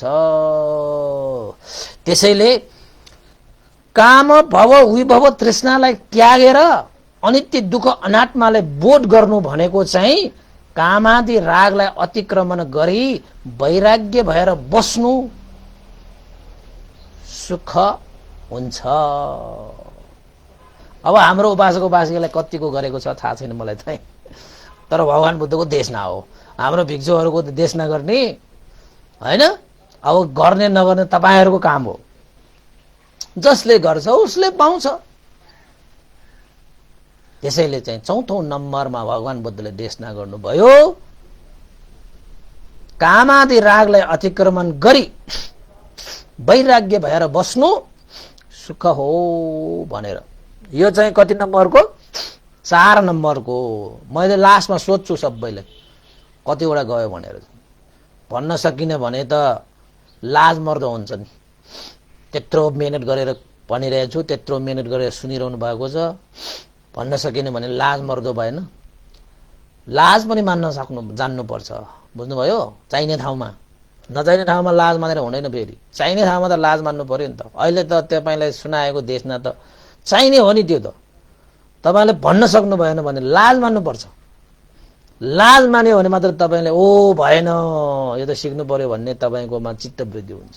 लाजै मान्नु भएन भने ए भन्देले सुनेको हो, म त सुने नि, समय भएर सुनेको नि, के त्यो कण्ठ गरिरहनु पर्छ र सम्झिराख्नु पर्छ र भन्ने त्यस्तो ठान्यो भने त लाजै नभएको भयो हैन।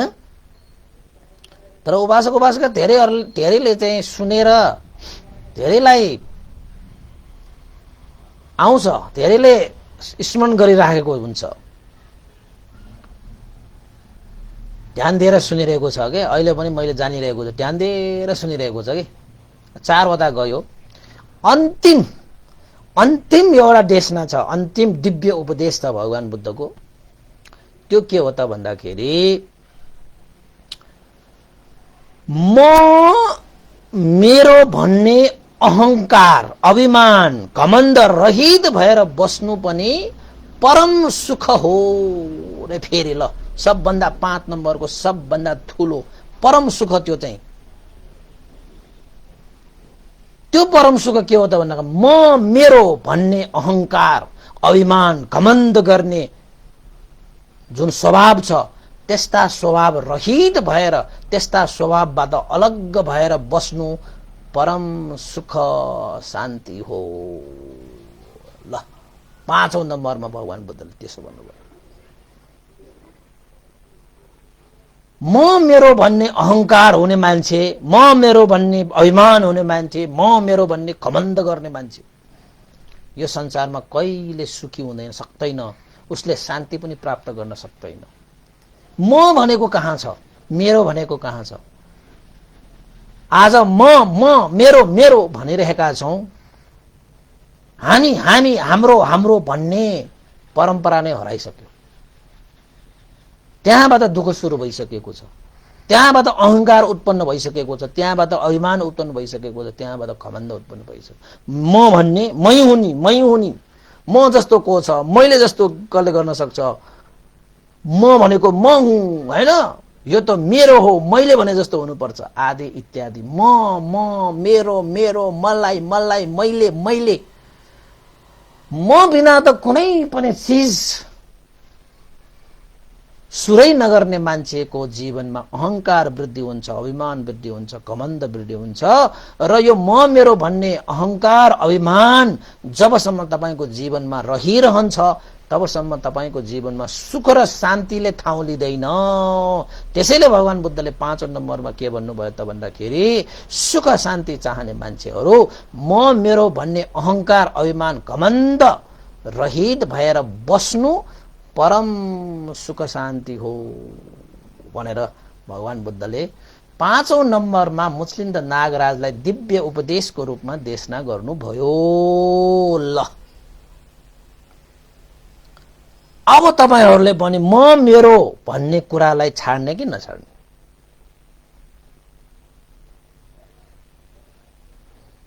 म मेरो भन्ने यो संसारमा केही पनि छैन। मेरो धन, मेरो सम्पत्ति, मेरो छोरा, मेरो शक्ति, मेरो रूप, मेरो नाम, म म म म म यो म भन्ने एउटा चाहिँ यो अक्षरले गर्दाखेरि जिन्दगी नै तहस नहस हुन्छ।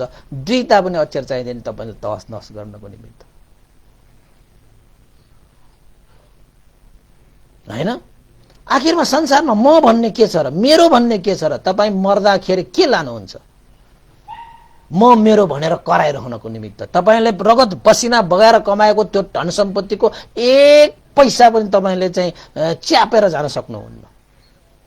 अनि त्यो धन सम्पत्तिमा म मेरो भनेर के फुर्ती लगाउनुहुन्छ, के घमण्ड गर्नुहुन्छ? आखिरमा तपाईको श्वास प्रश्वास टक्क रोक्ने बित्तिकै तपाईको त्यो धन सम्पत्ति पनि ठक्क अर्को भइहाल्छ, अर्काको भइहाल्छ के तपाईको हुँदैन त्यो। मेरो घर यत्रो छ, मेरो खेत यति छ भनेर के फुर्ती लगाउनु? आखिरमा तपाईँ मर्दाखेरि तपाईँ सुत्नको निमित्त त्यही 5 फिटको त्यो जमिन चाहिन्छ, त्यो पनि तपाईलाई जलाइदिन्छ, खरानी भएर त्यहाँ खोलामा बगाइदिन्छ। के चाहियो तपाईलाई? के पनि चाहिएन। तपाईको श्वास प्रश्वास, हैन, आनापाना भइरहेको जुन श्वास प्रश्वास छ नि, भित्र जाने बाहिर आउने जुन श्वास प्रश्वास टक्क रोकिसकेपछि तपाईको घर खेत पनि ठक्क अर्काको भइहाल्छ। अब त्यस्तो, हैन, अनिश्चित सम्पत्ति प्रति म मेरो भनेर किन घमण्ड गर्नु भनेको के? घमण्ड गरेर कुनै त्यसको औचित्य रहँदैन। अब मेरो परिवार छ, मेरो इष्टमित्र धेरै छ भनेर फुर्ती सुर्ती गरेर हिँडेर के गर्ने? जबकि तपाईँ चाहिँ अन्तिम शय्यामा बस्दाखेरि आफूलाई अय्या अय्या आथा आथा भइरहेको समयमा, हे छोरा, हे छोरी, हे साथी, हे इष्टमित्रहरू, मेरो यो अय्या अय्या आथो आथो अलिकति लिइदेऊ न, मलाई त साह्रै असह्य वेदना भयो, अलिकति लिइदेऊ न, अलिकति लिइदेऊ न भनेर कसलाई तपाईँले बाँड्ने?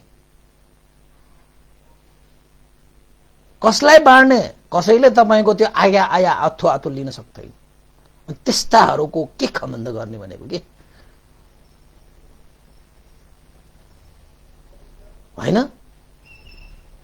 मर्ने बेलामा आफूलाई कति इच्छा आकांक्षाहरू होला, आफ्नो छोराहरू छोराछोराहरू होला, मेरो सत्तामा तिमी गइदेऊ न छोरा, मेरो सत्तामा तिमी गइदेऊ न छोरी भन्यो भने को जान्छ भनेको के? आखिरमा तपाईले मनै मारेर तपाईँ जानै पर्छ। कसैले तपाईको साथ दिन सक्दैन त्यो अवस्थामा। अनि त्यस्तो चिज, त्यस्तो सन्तान परिवार इष्टमित्रहरूप्रति के घमण्ड गर्ने? कोही कोही मान्छे रूपको घमण्ड गर्छ, म मेरो रूप यस्तो राम्रो छ, तिम्रो रूप त्यस्तो छ। जबकि त्यो तपाईले जुन चाहिँ बोकिरहनु भएको रूप त आखिरमा जल्ने न हो। नजले पनि चाउरी चाउरी, नजलिकनै अगाडि नै तपाईको चाउरी चाउरी परेर तपाईको चाहिँ, हैन, यताउति ठोकिएको त्यो डिक्ची जस्तो भइहाल्छ। अनि त्यस्तो रूपप्रति के म मेरो भनेर घमण्ड गर्ने, अहंकार गर्ने, अभिमान गर्ने भनेको? कुनै चीजमा पनि तपाईले चाहिँ अभिमान गर्ने ठाउँ छैन यो संसारमा। अहंकार गर्नु पर्दैन, अभिमान गर्नु पर्दैन। त्यसैले अज्ञानी मान्छेलाई ज्ञानी बनाउन सकिन्छ, अभिमानी मान्छेलाई ज्ञानी बनाउन सक्दैन है। बरु अज्ञानीले धर्मबोध गर्ला, तर अभिमानीले धर्मबोध गर्न सक्दैन। किन भन्दाखेरि अभिमानले चुर भएको मान्छेहरूले केही देख्दैन। बरु अज्ञानी मान्छे सत्संग पाए भने उनीहरूले ज्ञान प्राप्त गर्न सक्छ कि। तर अभिमानी मान्छे त, अहंकारी मान्छे, घमण्डी मान्छेले जसलाई पनि घमण्ड गर्छ, अनि त्यस्ता मान्छेले सही ज्ञान प्राप्त गर्न सक्दैन। त्यसैले यो संसारमा आएर हामीले यो बुझ्नुपर्छ कि म मेरो भन्ने यो संसारमा के पनि छैन। म एक दिन त मर्नुपर्छ, एक्लै मर्नुपर्छ, खाली हात जानुपर्छ। जतिसुकै श्री सम्पत्ति, हीरा मोती, ज्वालाल पन्ना, सन्तान परिवार इष्टमित्र भए पनि एक दिन त म ढल्नै पर्छ, यो संसार त्याग्नै पर्छ भनेर तपाईले एकपल्ट हृदयदेखि त्यो कुरालाई मनन गर्नुभयो भने तपाईको अहंकार त मजाले बाढीले बगाए जस्तो बगाएर लान्छ। तपाईको अभिमान त हावाले उडाए जस्तो उडाएर लान्छ। तपाईको घमण्ड त बालुवामा पानी सुके जस्तो सुकेर जान्छ।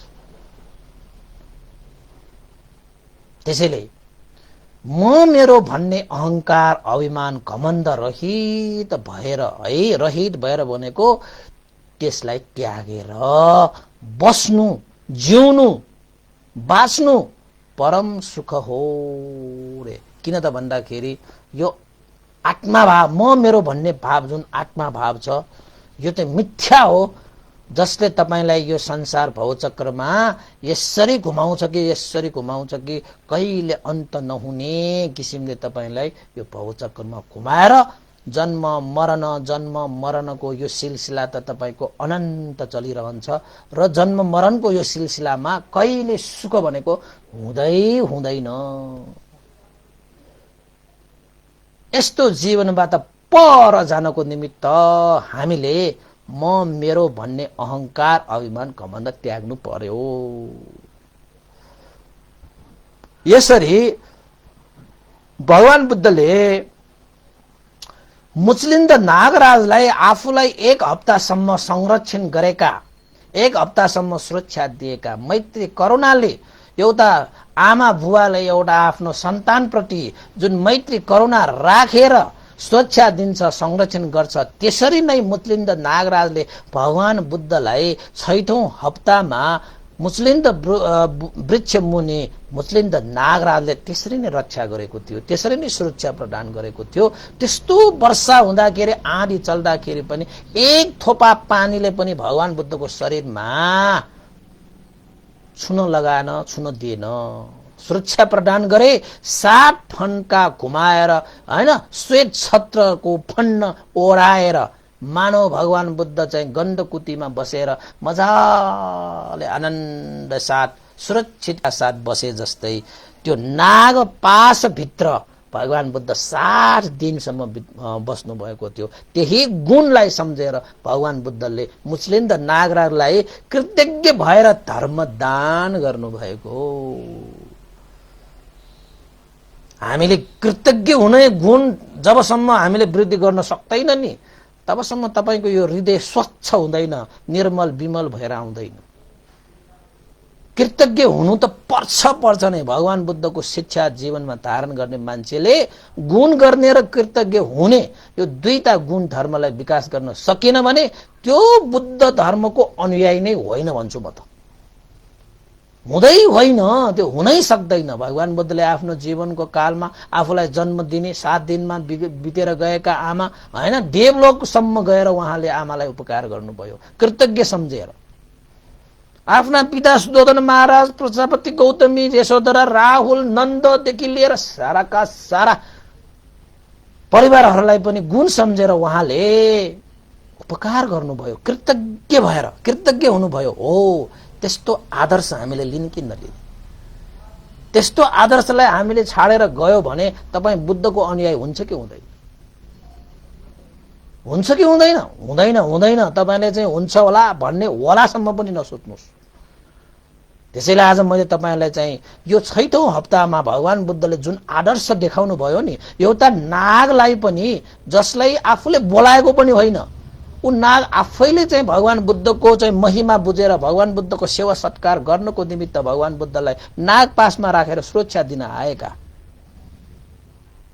त्यस्तो नागलाई पनि भगवान बुद्धले चाहिँ कृतज्ञ सम्झेर, हेर्नुस् है, यद्यपि 7 हप्तासम्म उहाँले कृतज्ञ मात्रै सम्झनु भएको हैन, बोधि पल्लङ्गलाई पनि कृतज्ञ सम्झनु भयो, बोधि वृक्षलाई पनि आँखै नचिम्लिकन 7 दिन 7 रात आँखा नचिम्लिकन बस्न सक्ने कोही छ?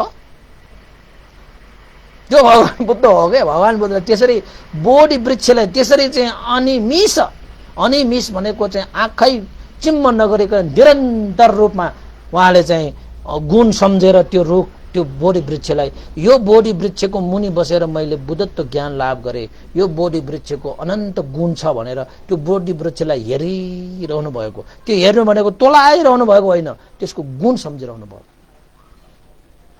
बुद्ध भइसकेपछि सुरुकोमा नै उहाँले के आदर्श देखाउनु भयो त भन्दाखेरि गुण तिर्नु पर्छ है, गुण तिर्नु पर्छ है भनेको मतलब कृतज्ञ हुनुपर्छ है भनेर उहाँले सिकाउन थालिसक्नु भएको छ। यद्यपि उहाँले वचनले बोल्नु भएको छैन, उहाँको हामीले चाहिँ तपाईले चाहिँ बुझिरहनु भएको होला, भगवान बुद्धले देशना गरेको धर्महरू मात्रै तपाईको लागि चाहिँ यो चाहिँ ज्ञान होला जस्तो तपाईलाई लाग्छ। उहाँको जीवन जन्मदेखि महापरिनिर्वाणसम्म नै उहाँको जीवन आफूमै एउटा ज्ञान हो कि भगवान बुद्धको जीवन आफैमा एउटा ज्ञान हो कि तपाईले उहाँले देशना गर्नुभएको फलना कथा फलना ढिस्का फलना सूत्र मात्रै ज्ञान होइनन्, उहाँको जीवन नै एउटा ज्ञानको रूप हो। मैले त त्यसरी बुझाएको छु है, तपाईहरुले बुझ्नुभयो भने तपाईहरुलाई पनि उपकार हुन्छ। भगवान बुद्धको जीवनी मात्र तपाईले हेर्नुभयो भने पनि उहाँको जीवनीबाट हामीले धेरै आदर्श, धेरै ज्ञान, धेरै शिक्षा, अनुशासन हामीले पाउँछौँ। हेर्नुस् त बुद्धत्व ज्ञान लाभ हुने बित्तिकै उहाँले के गर्नुभयो, गुण तिर्नुभयो, गुण सम्झिनुभयो। ल हेर्नुस् त भगवान बुद्धले गर्नुभएको त्यो अभ्यास हामी नगरौँ त, गर्नु नपर्ला त हामीले? अवश्य पर्छ, अवश्य पर्छ। त्यसैले तपाईले चाहिँ मैले चाहिँ भनिरहेको छु है, भगवान बुद्धले जसरी अभ्यास गर्नुभयो हामीले पनि त्यसै अभ्यास गर्ने हो यदि हामी उहाँको अनुयायी हौं भने। र भगवान बुद्धले चाहिँ गुण तिर्ने कृतज्ञ हुनुभयो। त्यो नागराज मुस्लिम त नागराजलाई त्यसरी चाहिँ 5 वटा दिव्य उपदेश दानको धर्मदानको रूपमा प्रदान गर्नुभयो। मुस्लिम त नागराज हैन, मुस्लिम त नागराज त्यति बेला चाहिँ तपाईको चाहिँ त्यहाँ चाहिँ तपाईको देवकुमारको भेषमा भगवान बुद्धको सामुन्ने बसेर हात जोडेर हैन खुट्टाले टेकेर घोडाले टेकेर भगवान बुद्धको उपदेश सुनिरहनु भएको थियो। जसरी तिर्खा लागेको मान्छेले पानी पाउँदाखेरि त्यो पानीलाई कसरी पिउँछ, जसरी थकाइ लागेको मान्छेलाई चौतारा मिल्यो भने कसरी उसले आराम गर्छ हैन, जसरी बाटो बिराएको मान्छेलाई बाटो पाउँदाखेरि कसरी आनन्द आउँछ, जसरी अन्धकार छाइरहेको त्यो मान्छेलाई उज्यालो पाउँदाखेरि कति सन्तोष हुन्छ, त्यसरी नै त्यो देवकुमार भेषधारी मुचलिन्द नागराजलाई पनि त्यस्तै तृप्त भए, त्यस्तै सन्तोष भए, त्यसरी नै आनन्द भए, त्यसरी नै खुसी भए। जसरी तिर्खाएको मान्छेलाई पानी पाउँदाखेरि तृप्त हुन्छ, जसरी थकाइ लागेको मान्छेलाई चौतारा मिल्दाखेरि आनन्द हुन्छ, जसरी बाटो बिराएको मान्छेलाई बाटो पाउँदाखेरि चाहिँ हर्षित हुन्छ, जसरी अन्धकारमा हिँडिरहेको मान्छेलाई ज्योति पाउँछ त्यसलाई सन्तोष मिल्छ, त्यसरी नै मुचलिन्द नागराज देवकुमार भेषधारी त्यो मुचलिन्द नागराज पनि अति नै प्रसन्न खुसी सन्तोष भएर भगवान बुद्धलाई वन्दना गरे, भगवान बुद्धलाई अभिवादन गरे।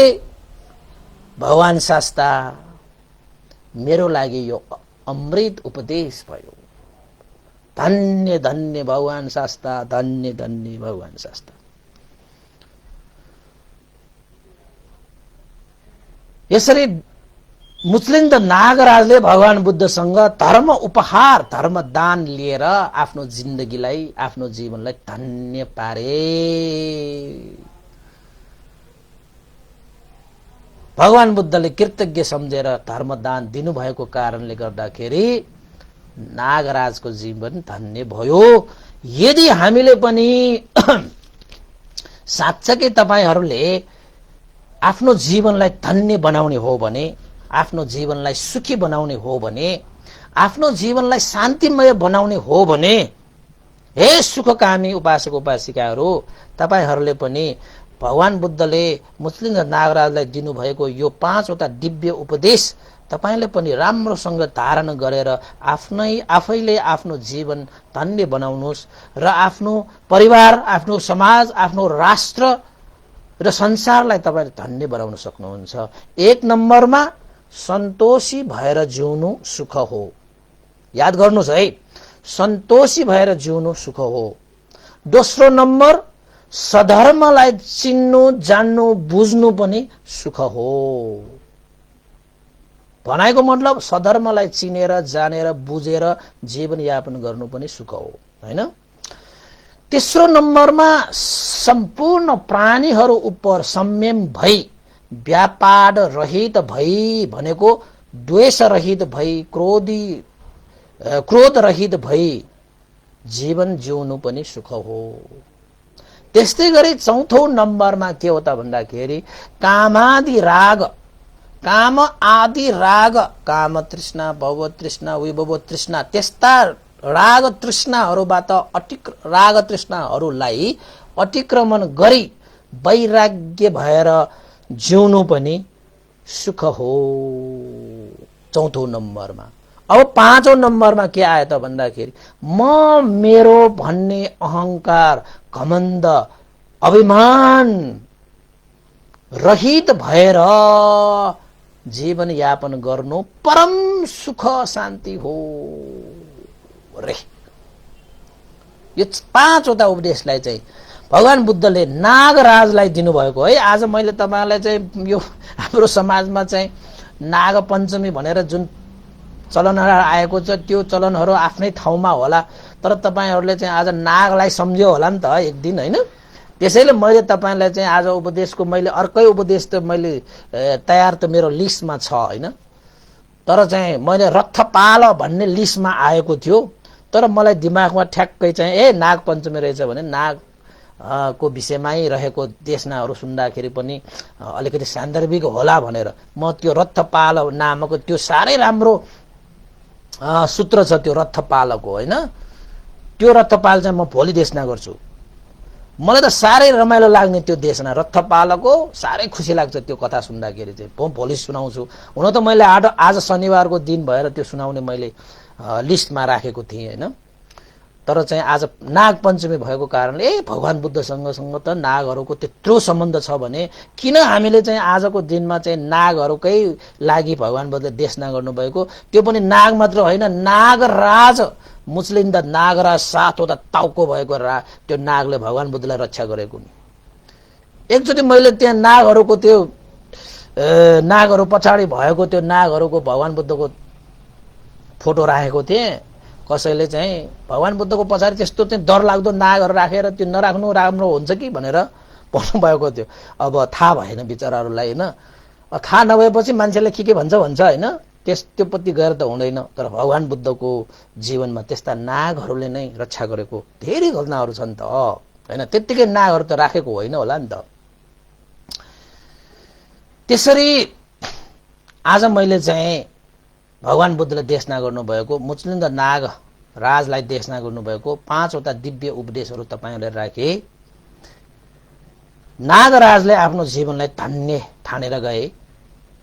हामीले पनि यो उपदेश तपाईले जीवनमा धारण गर्नुभयो भने, पालन गर्नुभयो भने तपाईले आफ्नो जीवनलाई धन्य पार्नु हुन्छ नै, त्यसमा कुनै द्विमतै छैन, ग्यारेन्टी छ। किन त भन्दाखेरि यो उपदेश भगवान बुद्धको हो नि, यो उपदेश सम्यक सम्बुद्ध तथागतको हो नि, यो उपदेश भनेको अरहं सम्मा सम्बुद्धको हो नि। 4 असंख्य 1 लाख कल्पसम्म 10 पारमिता, 10 उपपारमिता, 10 परमत्थ पारमिता पार गरिसकेपछि अनुभव गरेको बोध हो नि, यो बोधि ज्ञान हो नि यो।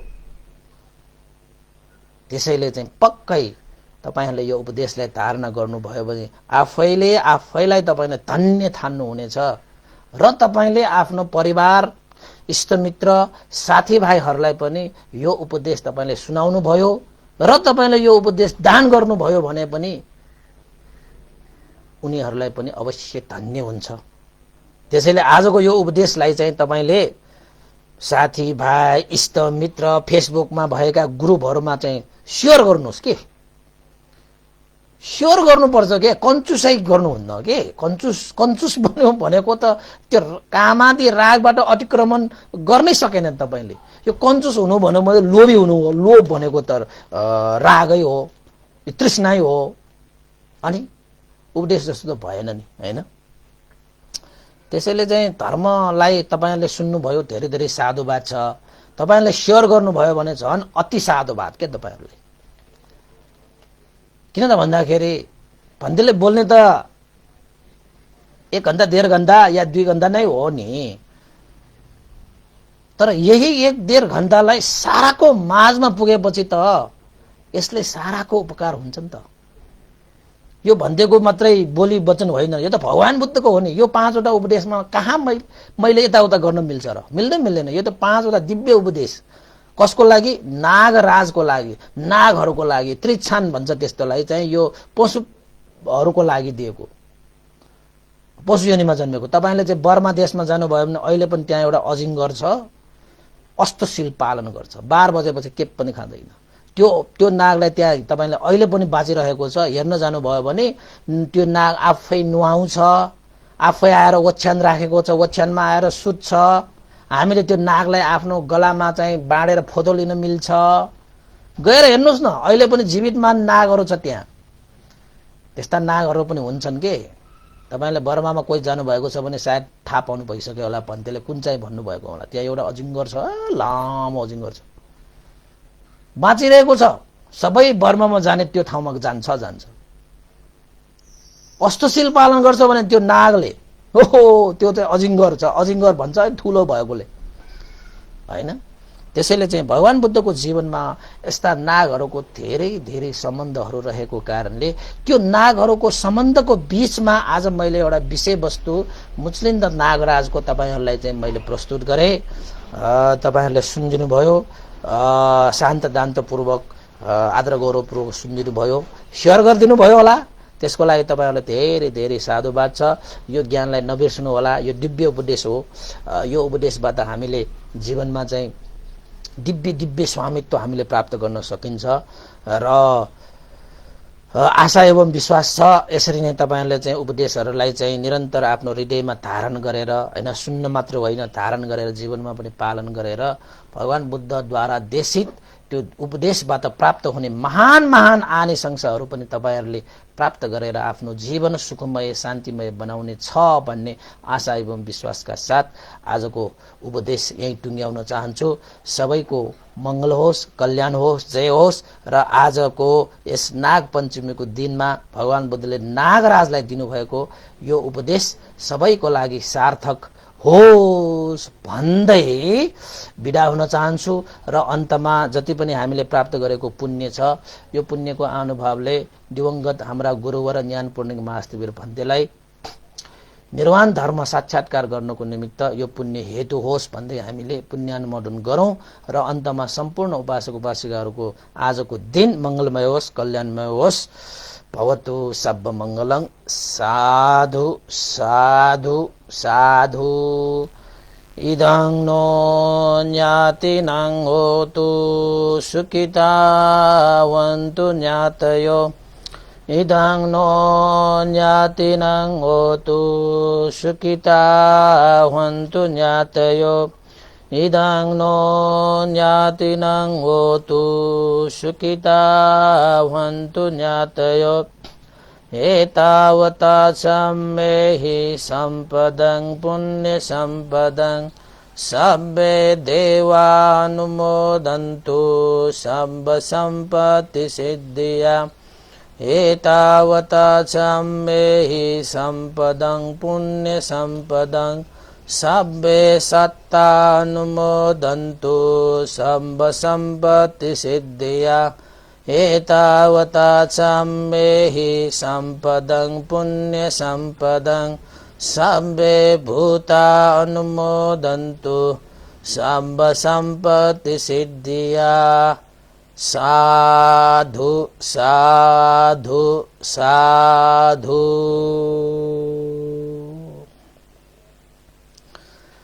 भवतु सब मंगलं।